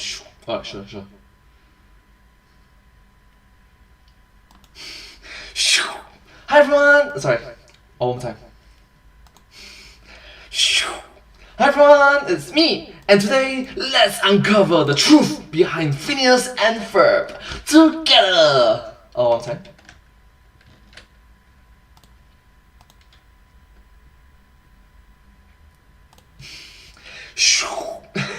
everyone, it's me, and today let's uncover the truth behind Phineas and Ferb. Together, let's go. Phineas and Ferb has some serious problems with realism. And no, I'm not talking about Secret Agent Platypus's evil scientists with endless supplies of money, or the fact that 2 elementary school-aged brothers have managed to travel to space with machines assembled from materials purchased at Home Depot. No, I'm talking about the opening of the show. There's 104 days of summer vacation. 104 days of summer vacation? On what planet? My elementary school only allowed 88 days of summer vacation. I checked the calendars of a bunch of other school districts, and the longest summer break I could find was 90. Not only do Phineas and Ferb have a slew of cool inventions, unlimited budget for their summer shenanigans, and a cool secret agent pet, but they get an extra 16 days of summer vacation?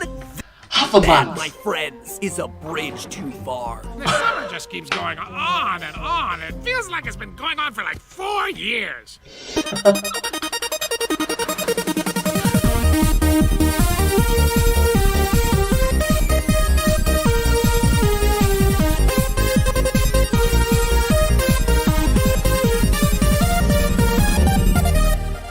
Hello, Internet! Welcome to Film Theory!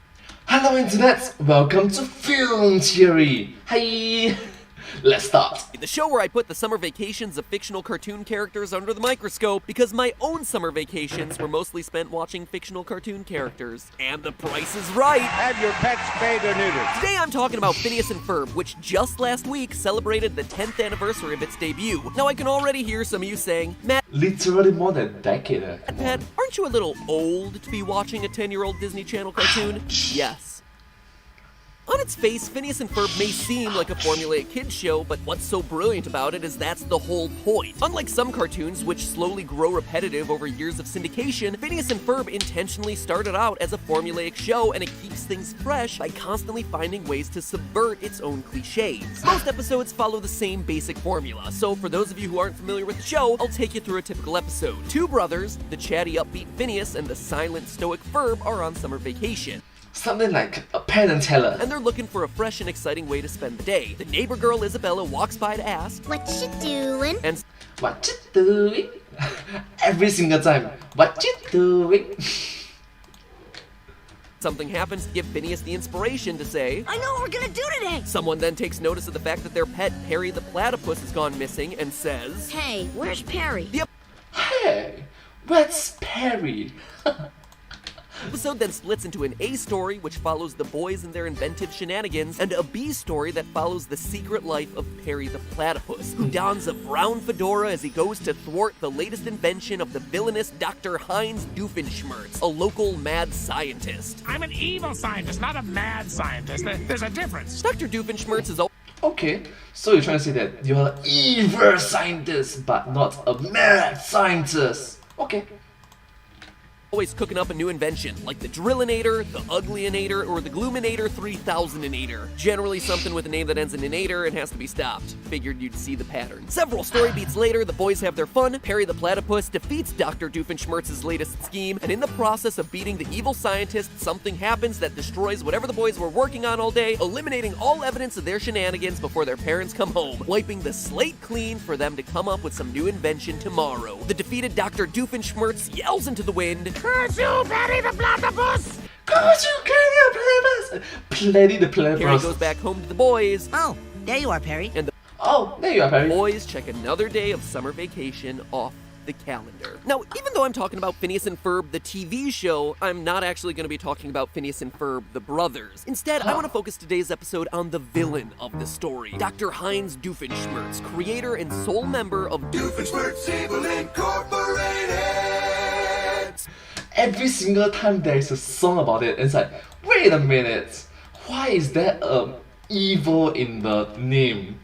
You know. Specifically, I'm interested in one very important question here. Why hasn't this obviously evil villain ever been arrested? I'm so evil, so obviously evil, you know. I mean, it's not like there aren't people and animals trying to stop him. Perry the platypus is an agent of the organization without Pay no attention to this sign.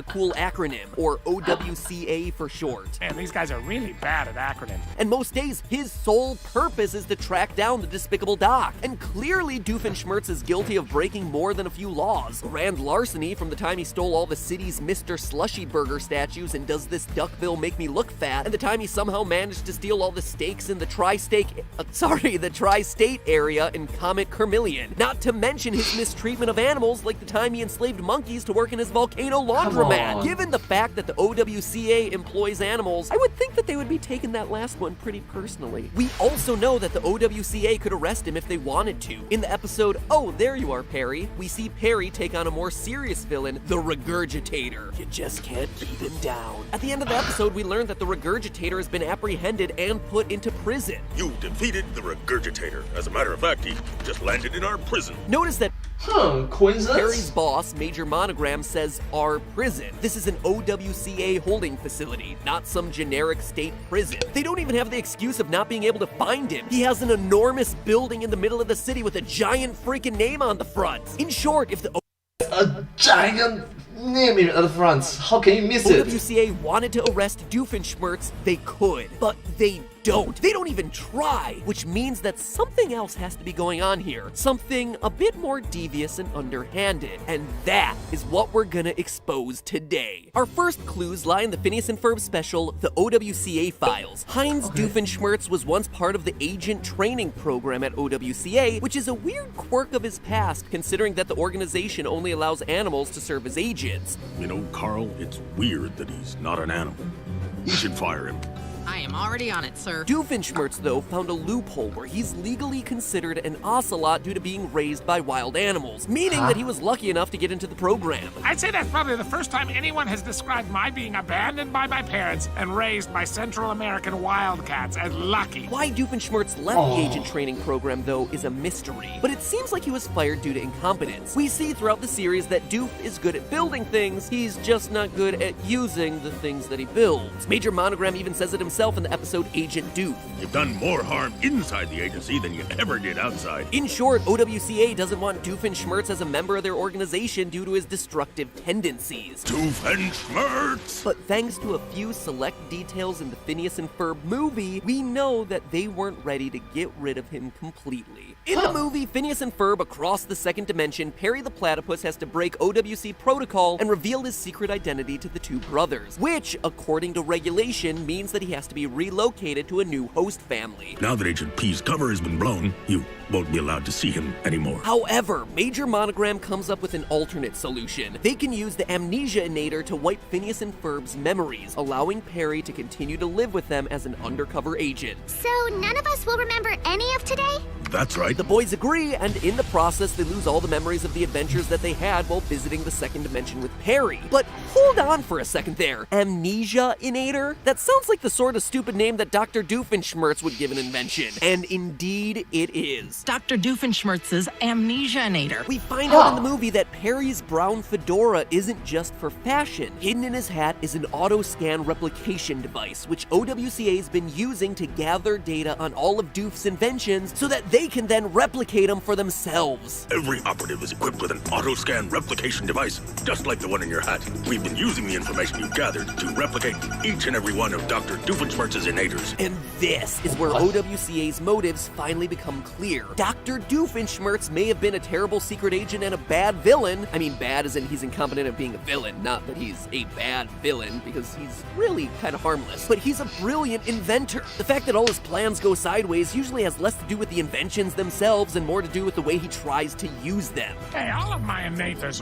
work. It's just that, I don't use them properly. I have poor planning skills. The auto-scan replication device in Perry's hat allows OWCA to benefit from Dr. Doofenshmirtz's inventions without having to deal with the problems that he would cause them by being an agent. And the best part is, Doofenshmirtz is the one paying to construct them all. Or, to be more accurate, his ex-wife is paying for it all. I get a big alimony check every month, so money's no object. Doofenshmirtz. Wow! Come on! Be a man. Be a man. And be an adult. Right? Don't just be a man. Be a proper adult in society. Alright? Come on. You can be a female, you can be a male, either ways, be a proper adult in society. You have, at some point in time, you just have to say, stop, let me afford it myself. And stop taking it from your guardians. Stop taking it from others. Evil Incorporated is unwittingly serving as OWCA's research and development department. True, they do have to employ Perry to swoop in once a day to scan Doofenshmirtz's latest invention and foil whatever evil plan he's trying to enact, but that's way cheaper than funding the cost of their own R&D. They let him run free so that they can continue to profit off of his work. And think about what Major Monogram said before. You've done more harm inside the agency than you ever did outside. If Doofenshmirtz is going to be more of a hindrance than a help to whichever side he's on, then having him on the side of evil is actually the best possible outcome for OWCA. We know that Doofenshmirtz is a member of the League of Villainous Evildoers maniacally uniting for frightening investments in naughtiness. You want us to be called Love Muffin? And Love Muffin does... You want us to be called Love Muffins? have some members who are actually dangerous criminals, like Rodenstein. I prefer you use my full name. Alois Everhard Elizabeth Otto Wolfgang Hypatia Gunther Galen Gary Cooper von Rodenstein. Who plans to destroy some... That's a long name. ...forever by moving the Earth away from the sun. That's pretty evil. And notice that at the end of the episode, Rodenstein gets arrested, but Doof, he's allowed to run free. As we know from Major Monogram's daily briefings with Perry, OWCA is always watching Doofenshmirtz's movements vigilantly, which means that wherever he goes, Perry can follow, discovering where the evil guys are headed and what their next plan is. For so long, 10 years now, we've been led to believe that Doof is the bad guy, something that even he seems Scooby-Doo this thing to believe when he brands his company Doofenshmirtz Evil Incorporated. Yet all of the evidence points to him actually being a tragic hero of Phineas and Ferb, a hero whose contributions will never be known or appreciated outside of the OWCA, not even by Dr. Heinz Doofenshmirtz himself. He's so deep undercover that not even he realizes that all of his schemes are ultimately helping the OWCA, both by acting as the research and development department and by inadvertently acting as a mole who lets them catch the more dangerous villains who actually pose a threat to the public. Wow! It's like a double agent, and he doesn't even know that. What the? He may not have been the partner that Perry the Platypus wanted, but he turns out to be the nemesis that Perry needs. But hey, that's Batman and Joker! Just a theory. A film theory. And cut. NetPads! NetPads Theorists Incorporated. NetPad is definitely... Well, thank you so much for watching this video. I hope that you find this video very fun and enjoyable to watch. Quite entertaining to watch together with me, right? If you do like this video, please remember to like, share and subscribe to my channel, and comment down below if you have anything to share with us. Don't forget to follow my channel, and I sincerely appreciate all of your support and encouragement for my work. Thank you so much for being so uplifting and motivating, and your encouragement and support is really thankful. Really just awesome. Thank you so much for being so marvelous, and I hope to see you all in my next video. But hey, that's just a theory. A film theory. And cut. And I hope to see you all in my next video. Bye bye! Once again, please do remember to subscribe to my channel, and I hope to see you all in my next video. Thank you, bye bye!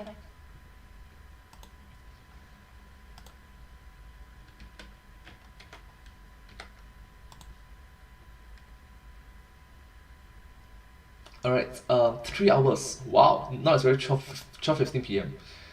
Hopefully I can make... How many videos have I done? I've done 3 over there.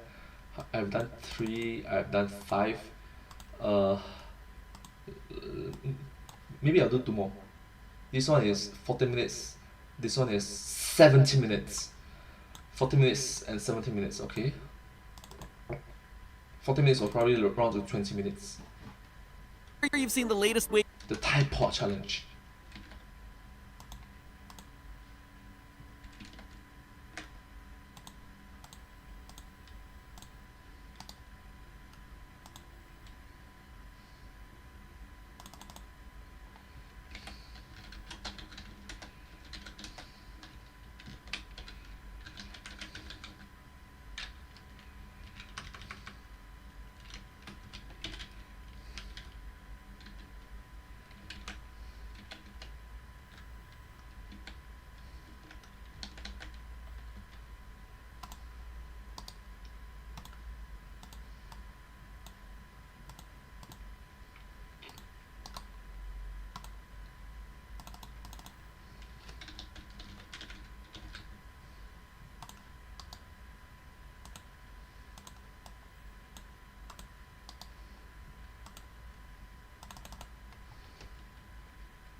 Alright, let's start.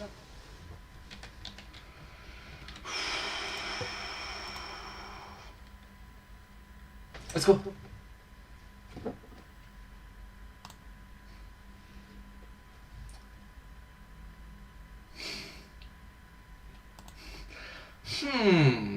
Hi everyone, it's me, and today, the Tide Pod Challenge! One more time.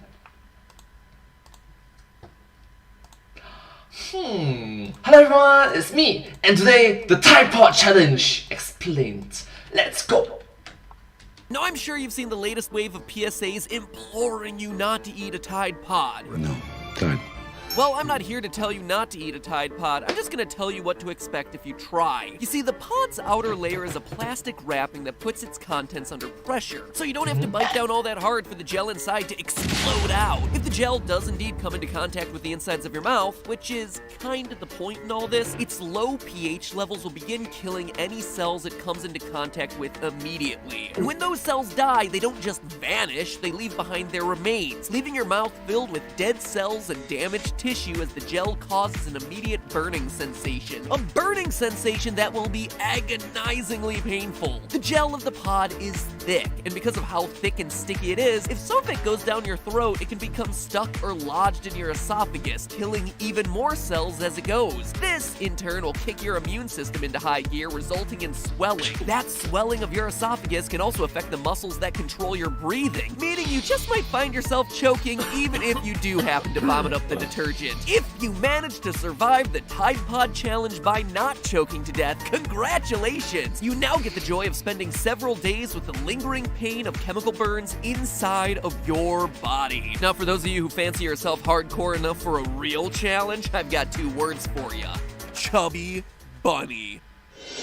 Chubby Bunny Challenge!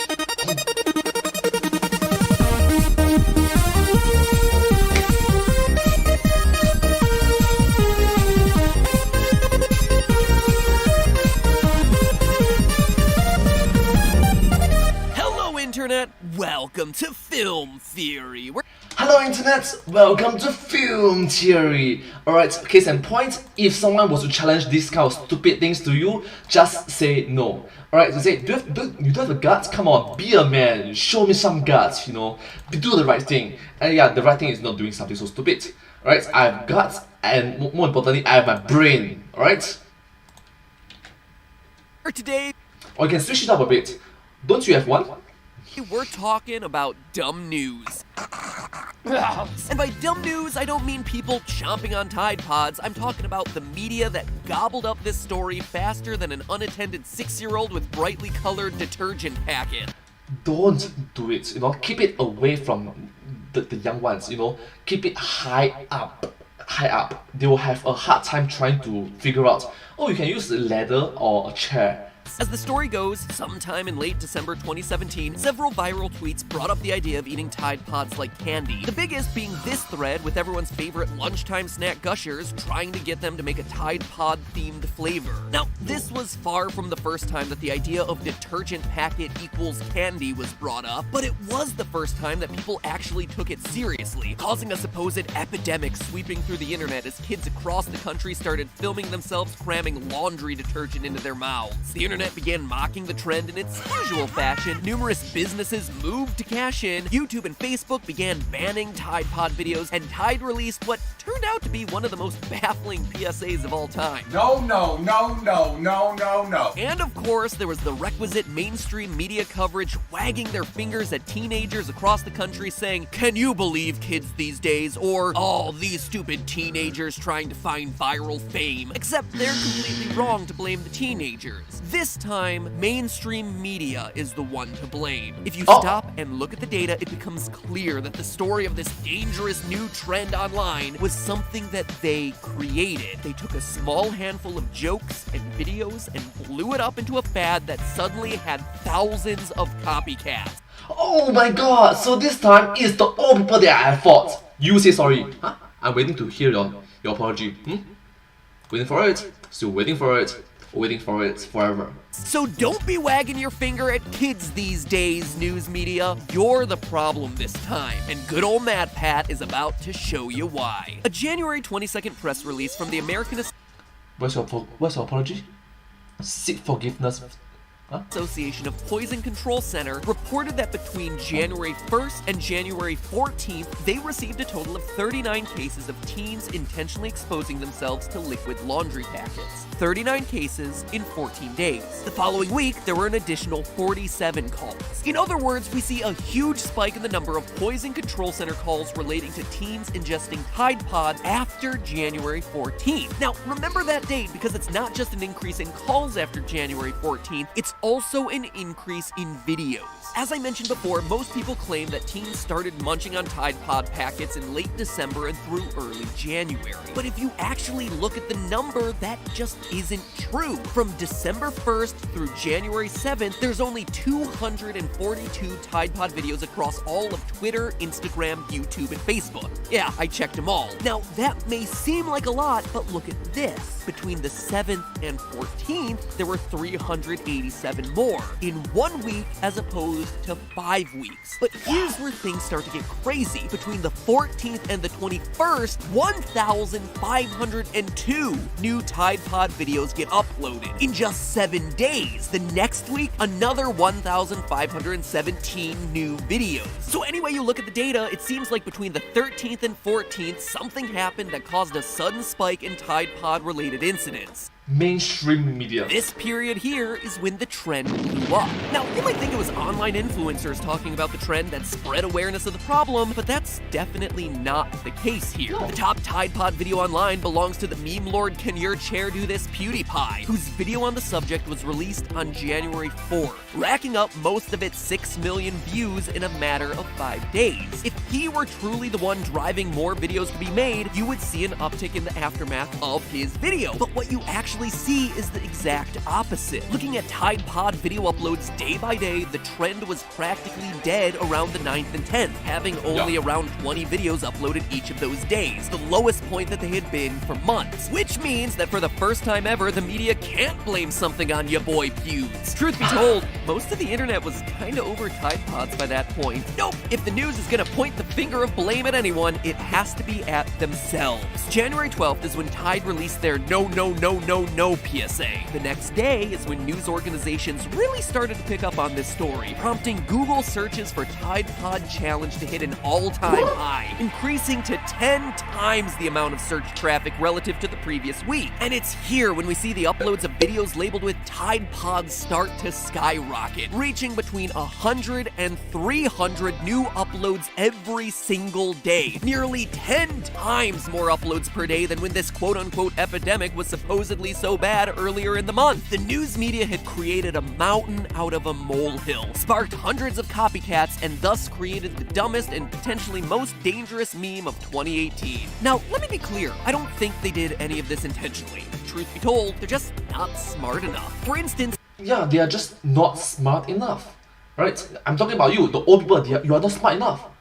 Don't blame us, you are not smart. After Tide Pods became a fad, a number of posts appeared on social media from people photographing stores that had anti-theft measures in place for the detergent. People in the media found those posts and concluded, hey, it must be because of that crazy new challenge. Except there's a problem with those stories. Retailers like Walmart and Kroger have been keeping products locked up to prevent theft for years, with news stories dating all the way back to 2012 reporting that laundry detergent is one of the market's most shoplifted items. But hey, why bother to check the facts when we have these viral tweets to go off of? Surely these are 100% factually accurate. The story writes itself. Basically, what I'm trying to say here is that in their coverage of this meme, the news created a huge case of copycat effect. According to David Phillips, sociologist at University of California at San Diego, the copycat effect goes as follows. Quote, when I'm waiting at a traffic light and the light is red, sometimes I wonder whether I should just cross and jaywalk. Then somebody else does it, and so I do it too. I'm getting permission to act from someone else who's engaging in a deviant act. End quote. In other words, watching other people engage in certain behaviors makes it more acceptable for us to engage in those same activities.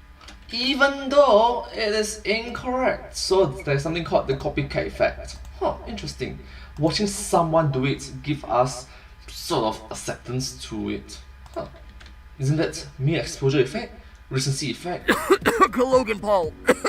Excuse me. But in the case of Tide Pods, the sophisticated internet users knew that it was mostly meant as a joke. But once it hit mainstream media, those people just started to do it because they thought it was real. In fact, one area of heavy research right now has featured sociologists looking into how reporting teen suicides actually causes suicide rates to increase. This applies locally as well as on the national level. When Marilyn Monroe's suicide was widely reported on, the national suicide rate increased by 12%. Because of this, many news organizations have policies in place against reporting teen suicides in obituaries. In the process, these news organizations are acknowledging that they have an ethical responsibility to protect the welfare of the public.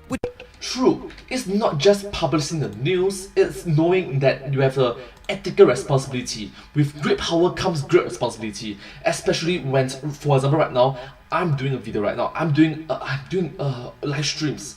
I want to spread the message of wholesomeness, positivity, and yeah, thank you all so much for being so uplifting and motivating towards one another. Thank you. Which then kinda goes against what we're about to talk about next, how they choose their stories. Cause all of this begs the question, just how widespread of an epidemic was the Tide Pod nonsense? Earlier I mentioned the 86 total cases cited by poison control, which at first glance seems like a lot. But to steal a line from PewDiePie, context matters. Poison control centers across the US receive millions of calls every single year. In 2016 alone, American poison control centers received 46,306 calls from parents concerned that their kid had consumed too many vitamins. If 86 people eating a Tide Pod and calling poison control is cause for a news frenzy lasting for weeks, then where the heck's the news story about the 46,000 kids chomping down on too many Flintstones chewables?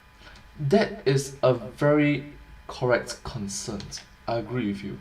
Like, that's a very creative concern. PewDiePie is correct in this case, in which context matters. You can't just copy paste the news. You can't just Control C, Control V onto those kind of stuff without any context, without any understanding of the context. Yeah, context does matter. Just looking at the numbers, telling parents not to let their kids eat too many vitamins may seem like it would be the much more useful PSA than having Gronk tell us, use Tide Pods for washing, not eating. Well, as it turns out, the fact that Tide Pod ingestion is so statistically insignificant is actually a huge contributor to how it became such a big story. Research has shown that people respond most to news if it reports stories that are unique, which actually makes sense when you stop and think about it, right? The word new is even in the name news. This is why a crazy murderous clown roaming through the woods is likely to make national headlines, while deaths caused by traffic accidents just don't. In terms of actual danger to you, traffic accidents are a much bigger threat, but they just aren't newsworthy. They're an accepted part of everyday life. Don't accept it, come on. Literally millions of people die every single year due to car accidents. We can stop it. We can genuinely stop it. Because people react to news stories based on novelty, the actual prevalence of the issue, like Tide Pod poisoning, doesn't actually matter. In fact, the more common it is, the less likely it's gonna get reported on. That's why tens of thousands of vitamin overdoses get ignored, while a handful of Tide Pod challenges are your top story for weeks. What's more, people are more likely to respond to news stories based on how threatening they sound. Research has shown that stories about non-threatening topics just don't get the same kind of emotional response as stories informing people about threats to their safety. This is why reporting always slants negative. Reporting on weird dangers of the modern world is the most reliable way to keep an audience engaged. And what's weirder and more scary sounding to traditional media than trends that teenagers are engaging with on social media? I think MacPat does state a very strong, clear point, right? If you are lazy, if you do not have the time to research, if you just want to go the easy way out, go for anger, go for madness, go for frustration. But wholesome things, positivity, those kind of uplifting, motivational, inspirational things can be reported well if you actually done the research and be creative about it, if you've done the reporting well. But how many people will actually spend the time and effort into making such benefiting news when they can, the same amount of time that you can create something that can help the world, you can make 10 or even 20 that can destroy the world. Like what Batman said, some people just want to watch the world Burn. Conveniently leave out the part that shows that the number of people actually engaging in this behavior is minuscule, and you've got yourself a viral news story and a nation overreacting to something that wasn't really a big deal in the first place. And all us people who understand how to use the internet and internet culture suffer as a result. This whole Tide Pod story, as dumb as it is, serves as an important reminder that now more than ever, media seems to be concerned not with keeping us informed, but instead with keeping us engaged. Keep us educated. Teach us. I'm teaching you, you be educated. Well, it's absolutely fun to laugh at all the memes. Most of us missed out on the real story here. That this whole threat was basically a manufactured craze that even at the height of its popularity was barely even noticeable in terms of the total number of people it was actually affecting. It also serves as a good reminder that directly lying to us isn't the only way for news to mislead us. It's actually possible for the media to tell stories that are technically factually true while also giving us an inaccurate view of what's really going on in the world around us. You must understand, alright? The phrase truth and nothing but the truth and the whole truth can, technically speaking, mislead you. Technically speaking, it's the truth, but it's misleading. I'm not saying a lie, it's just you are being misled by another truth of the truth, in the truth. Gosh, why can't everyone be decent? Why can't everyone be wholesome, be understanding, be polite, be respectful? Understand one another, be welcoming, alright, and just be good human beings to society.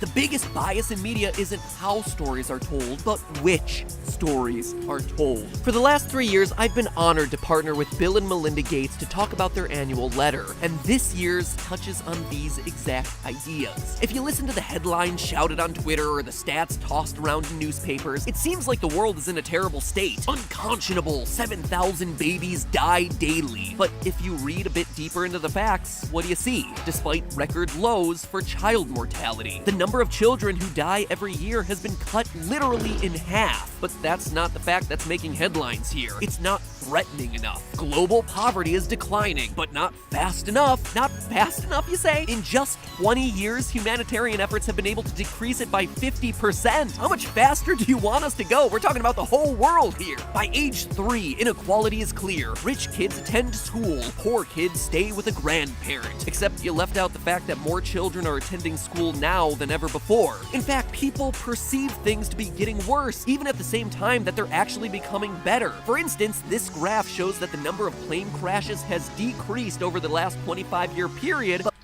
this can be misleading even though the evidence proves something that is good. If you report it poorly, it can be misleading.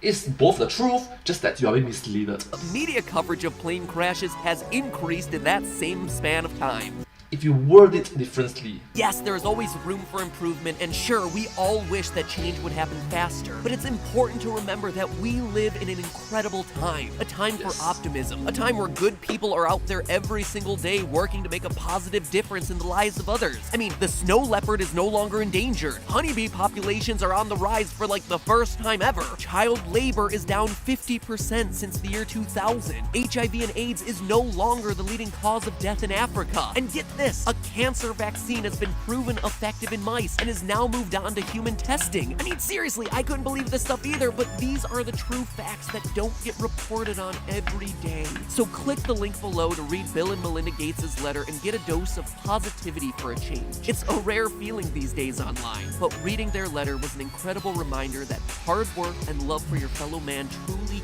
can make a difference. Because in the end, the scariest news of them all is that these positive stories are the ones that don't get reported. But hey, that's just a theory. No. And cut. And cut. But hey, that's just a theory. Come on. Make the world be a better place for you and for me and the entire human race. Thank you so much. Well, thank you so much for watching this video. If you do like this video, please remember to like, share, and subscribe to my channel. Comment down below if you have anything to share about us. Don't forget to follow my channel and sincerely share all the support and encouragement for me. Very uplifting and motivating. And I hope to see you in the next video. But hey, that's just theory. A film theory. And cut. Thank you.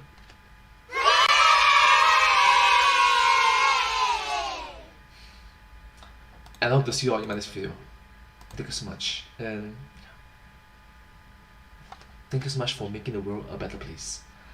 For you and for me and the entire human race, there are people dying. If you care enough for living, make a better place for you and for me. Make a better place for you and for me. Make a better place for you and for me. Thank you.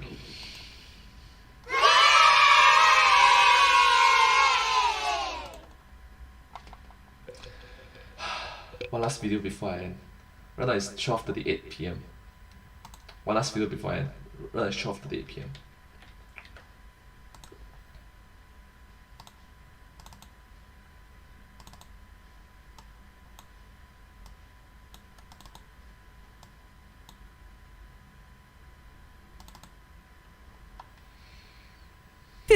Saudi Arabia's ultra...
Hello everyone, it's me, Black Panther.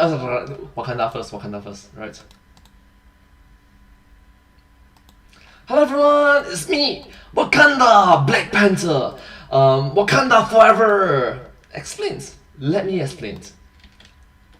In 2015, Saudi Arabia's ultra-conservative leadership changed hands, and in the past year, the government has relaxed a lot of its formerly restrictive policies. Women are allowed to drive, women can now have access to government services without needing the permission of a male guardian. Saudi Arabia is also allowing movie theaters to open for the first time since the 1980s, finally breaking the 35-year ban with the showing of the Emoji Movie. Huh? On second thought here, guys, maybe overturning that movie ban wasn't such a good idea. Okay.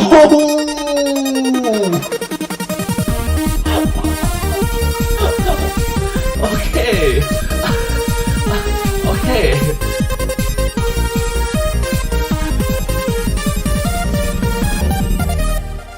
Hello, Internet! Welcome to Film Theory. Hello, Internet! Welcome to Film Theory. Hi! Alright, let's learn about some economics together. The show that takes utopian fictional societies and pits them against the cold, harsh reality of the real world. And that's why I'm excited today to talk about Marvel's Black Panther. As a character, you have to acknowledge how completely awesome this guy is. So awesome, in fact, that it's gonna totally make up for the fact that Killmonger is the worst supervillain name, like, ever. At the very least, that we've ever seen in a Marvel film. But today's theory isn't about Black Panther himself, it's actually about the country that he rules over. The mysterious Wakanda. The mysterious Wakanda. Now, Wakanda is an isolationist African country. Its geography has kept it off limits to most of the world, and despite being chronically bad at sharing, we're gonna get to that, it's one of the most technologically advanced countries on Earth in the Marvel Cinematic Universe. And I'm here today to tell you that it's not the vibranium that exists within its borders or— Wait, what? You're not talking about vibranium? Black Panther's superpowers that's the most fictional part of this story. Oh no! I'm about to show you how the economy of Wakanda is is completely unsustainable. And if you happen to be living there right now, well then, whoo boy, you're gonna wanna get out of Dodge before the walls come tumbling around you. And I'm not even talking about Thanos yet. So you ready for me? Oh, okay. What did I to miss? ruin this one? Strap in, ladies and gentlemen, because we're taking a delightful tour through Marvel's world of macroeconomics. Now, in Black Panther, Wakanda's success is credited to the country having a monopoly on vibranium, a super strong metal that's the strongest on Earth. Okay, so we're talking about macroeconomics and vibranium.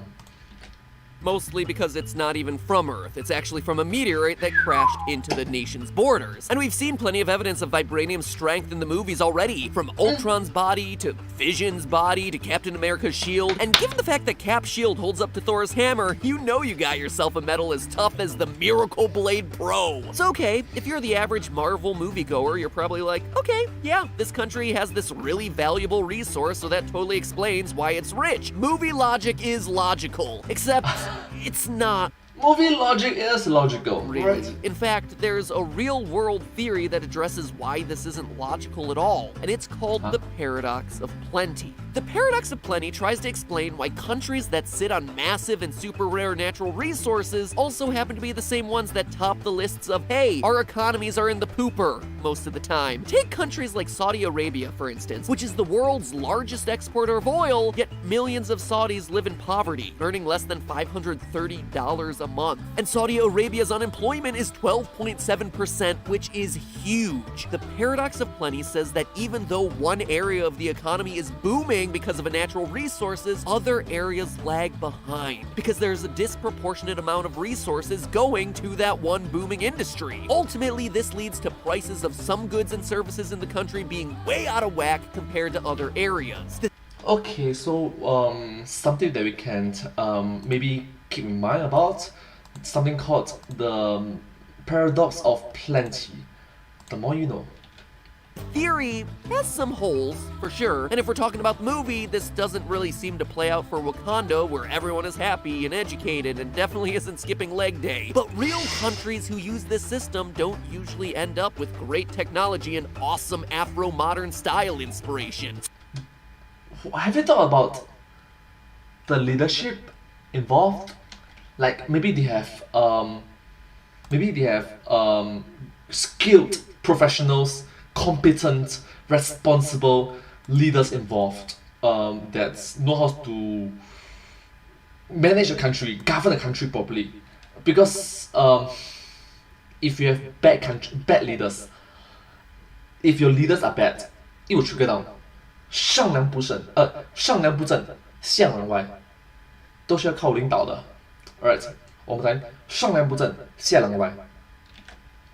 So what's going on here? Well, in the real world, there's another part of this paradox of plenty that makes the situation more complicated. Part of the paradox is that countries with a single massive resource also tend to be countries with the least democracy. Again, Saudi Arabia is a big check mark there, but so are places like Russia and Venezuela, both of which are huge on natural resource and teeny-beeny on the democratic freedoms. Come to think of it, Wakanda is actually a lot like that too. It's not like they elected their rulers. T'Chaka just passed down the crown to his son T'Challa, and not in that cutesy, meaningless way like the Brits do. No, T'Challa is actually the head of state. So what's going on there? Why is Wakanda so different? If these countries all have similar structures, then why does Wakanda's system work, and what are all the other countries doing wrong? Well, that democracy thing is a big factor here. You see, in Black Panther, T'Chaka and T'Challa only care about the well-being of their people, and so any money earned from the sale of government-controlled vibranium gets invested back into things like education or new businesses for the citizens of Wakanda. But in the real world, government officials aren't quite so altruistic. You remember reading Machiavelli in 10th grade and learning the whole phrase that absolute power corrupts absolutely? I had to hear it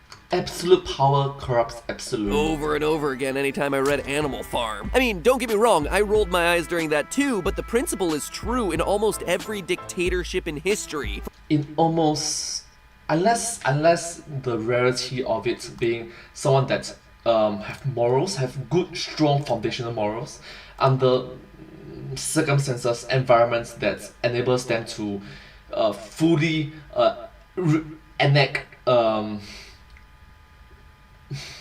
responsible decisions.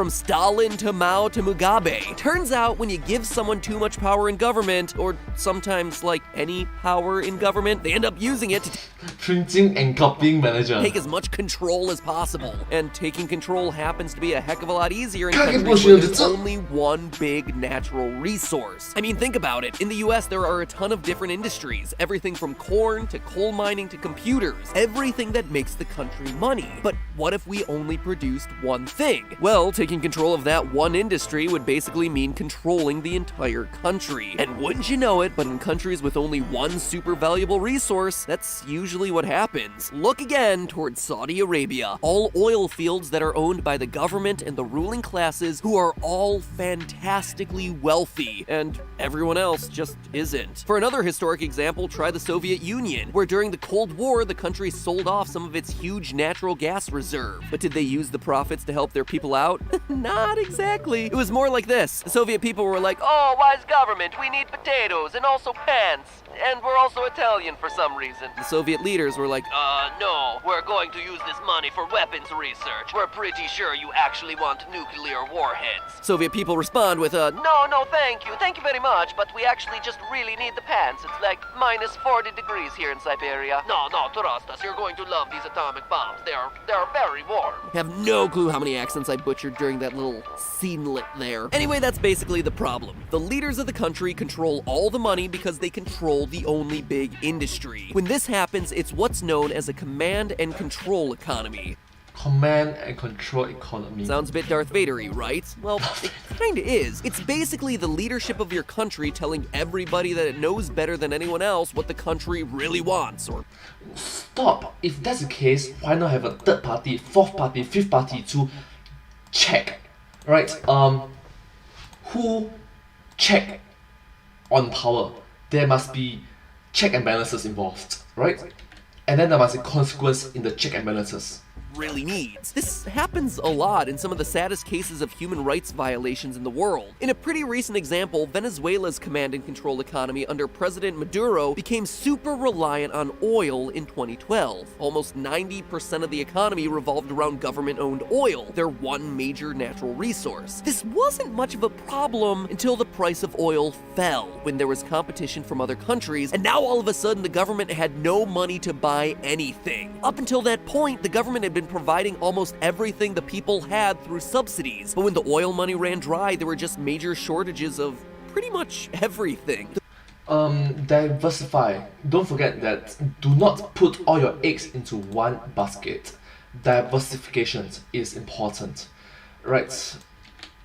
The result was what citizens called the Maduro diet, named after the president who was supposed to provide for them, but instead couldn't afford to stock food on grocery store shelves, leaving Venezuelans to literally eat garbage to survive. And this wasn't our grandparents' problem we're talking about. This wasn't the Cold War 50 years ago. This was literally last year, when 90% of the population of Venezuela reported that they couldn't afford enough to eat. And that is the problem in situations like this. No government, no matter how good and altruistic they may intend to be, can predict what people are gonna want or need the most. Not to mention stuff that hasn't even been invented yet. It is simply impossible. And so time and time again, command and control economies fail from being A, corrupt, B, trying to provide people with the wrong things, or just fail outright because of C. All of the above. So, overall, Wakanda, which is a command and control economy run by a wealthy ruling class, isn't looking all that likely here. But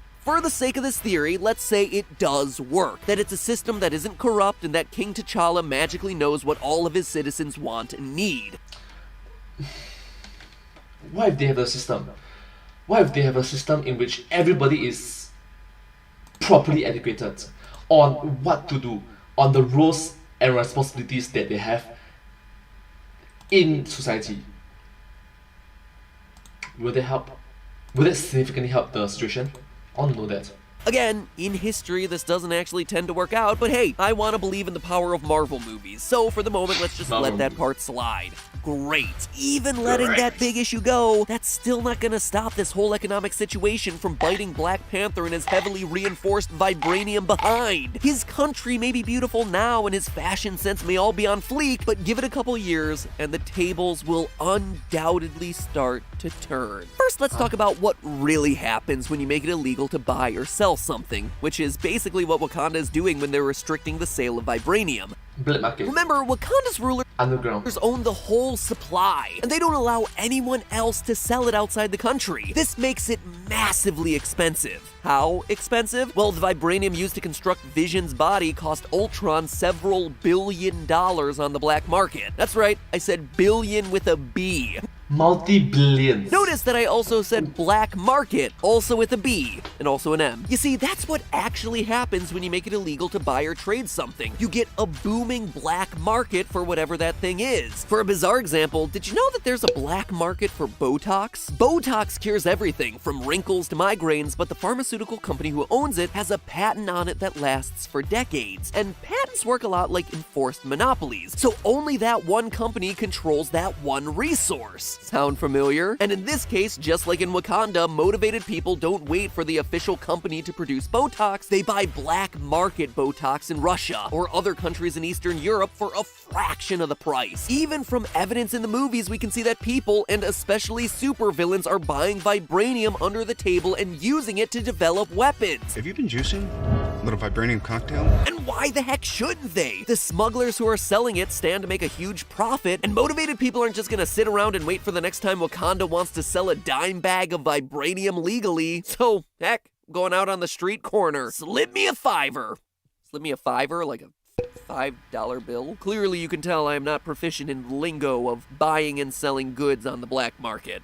Buying or selling vibranium? No, it's a fictional material. You do know that, right? It's a fictional material. It means like give me a $5 bill, right? It's not an actual drug unit? I don't know. But you know what? We're not done yet, because we have not even addressed the biggest issue that Wakanda isn't even thinking about here. When the world has something that's scarce, what usually happens? Do we usually just use it all up and say, well, that was fun while it lasted? That oil phase, that was a really cool phase, wasn't it? Not really. When there's a scarcity of a resource, prices go up. That's called supply and demand. If the price gets too high, people are like, I'm gonna use less of this to save money. Or maybe I'll stop using it altogether and figure out something to replace this thing. It's especially that last part that Wakanda has to worry about here. Just look at history to tell you why. Back in the 1800s, everyone used to use whale oil in their lamps. Besides being really tragic and sad, it also started to get really expensive when whales, you know, started to go extinct. Like I said, this whole thing is really sad, but go figure it gets better. Whale oil became so rare that people couldn't afford it anymore, so they started finding alternatives, specifically switching to kerosene. At the time, crude oil was just this sludge that farmers kept getting annoyed by in Texas, but people realized it would burn better than whale oil, and go figure, it was a heck of a lot cheaper. So they switched. When the oil tycoons came along, oil got even cheaper, and then all of a sudden people could heat their houses, run cars, and finally leave the whales alone. Not because they were super nice or because whales are majestic, but because they found a better, cheaper alternative. TLDR, John D. Rockefeller saved the whales. No joke. For a more close-to-home example for all us on the internet though, you ever wonder where fiber optic cable came from? As early as the 1980s, copper became scarce, but the demand for copper wiring for phones and electricity was huge. So instead of paying super high copper prices, people started to look for cheaper, more effective ways to deliver cable. And in a different material. Discovered fiber optics. Fiber optic cables are literally made of sand, which there's no shortage of. Actually delivers better signals than copper ever did and happens to be dirt cheap, literally. Literally dirt cheap. The point of these examples is that when resources are too expensive, people don't just sit around and wait for the next time some greedy country wants to sell some off. No, sir. Instead, they leave the country in the dust by developing an alternative. Saudi Arabia makes oil more expensive, Tesla develops a lower-cost electric car. Sugarcane gets too expensive in the US. Well, the US switches to corn syrup. Wakanda keeps the price of vibranium in the billions? We can literally see Tony Stark already studying copying the stuff in his lab so he can replicate it himself or discover something better. Think he won't? The real world begs to differ. And when that happens, I wouldn't want to be Black Panther ruling over Wakanda. Remember what I said about that one resource dictating the entire economy? Well, unfortunately for Wakanda, when the rest of the world isn't relying on vibranium anymore, they have no backup plan. All of a sudden, the rulers of Wakanda have to compete on an international level with other substances that might just be as good, if not better, than their vibranium. Why not use other resources, like for example, human resource? Use collective, like what does your country have to offer? Maybe your country have to offer a lot of sugar canes. Your country maybe a lot of oil, a lot of gas. Maybe your country have a lot of talented individuals. Maybe your country have a lot of educated professionals. That can be a resource that can help benefit your country, right? Can help benefit your country, or can benefit your region, can benefit your continent, can benefit the entire world. Yeah. Their monopoly gets busted. On top of that, remember that command and control economy they're working with? Well, it means that up to this point, the Wakanda rulers have been responsible for providing everything for their citizens, from education to jobs to money. But when vibranium isn't worth as much, the whole system falls apart. An entire population that's been totally isolated now has to fend for itself when the country can't support them anymore. And even some basic high school economics and history says that it's only a matter of time before that happens. So what does King T'Challa really need to do in this situation? First of all, maybe play a little nicer with those trade partners you're gonna need later on. And for goodness sake, don't wait for someone to develop that vibranium alternative. You need to get rid of that stuff before it's just another heap of useless scrap metal, my friend. But hey, that's just a theory. A film theory. And postscript. Yeah, I'm back because this episode was written before I actually saw the movie, and now that it's out in theaters and I have finally seen it, I gotta say, everything in this episode ended up coming to fruition, didn't it? First, a big spoiler alert from here on out, so if you were like me and were barely able to get into a showing this opening weekend, well, might want to come back to this episode a bit after you've seen the film. Alright, so there is the postscript and also spoilers. Sorry. Everyone out who wants to get out? Good. Okay, so 3 quick things I wanted to mention here. First, how about that whole Killmonger situation, right? When he seizes control of the country, 100% legitimately, I might add, he's the one man in charge of the country's primary resource, vibranium. And even though people might be really upset about him choosing to send it off to his war dogs around the world, that's entirely his right as the sole decision maker of the country. It's a perfect demonstration of the challenges of a command and control economy that we talked about in this episode. Unless they change the law, unless they change the regulations, unless they change the rules, 国有国法，家有家规. But you must understand that 国法家规 sometimes are wrong. Change it when it's inappropriate, right?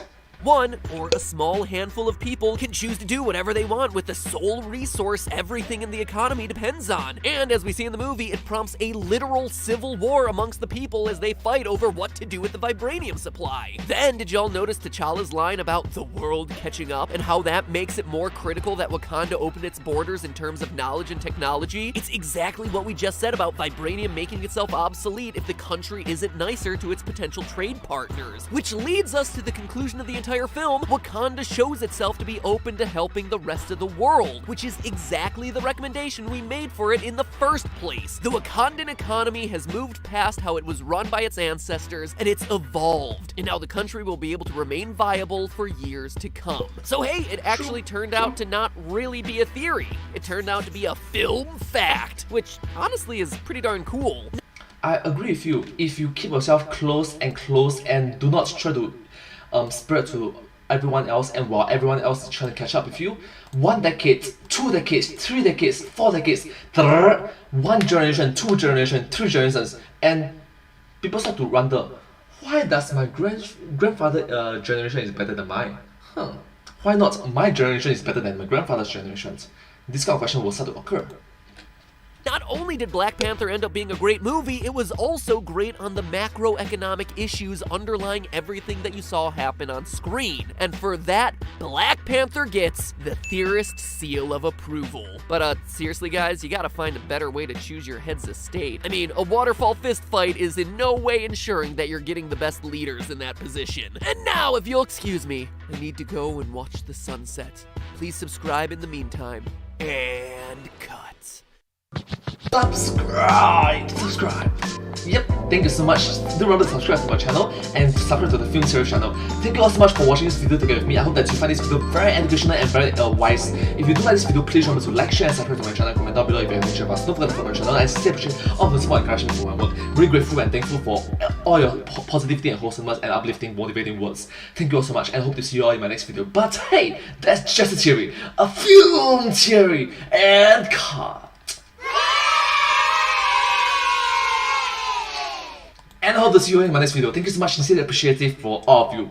Touch my heart, from the bottom of my heart. Thank you all so much. Thank you. Subscribe! 1:02 PM. And I'm gonna end my live stream right now. It's a 3 hours and 58 minutes live stream. I don't know how to rate people, so I'm gonna end my live stream. Hopefully I can start my live stream later at around 1:30 or 1:50 PM. Before 2 AM, before 2 PM so thank you all so much, end stream. Bye bye, take care. But hey, that's just a stream, a live stream. Thanks for watching. Thank you so much.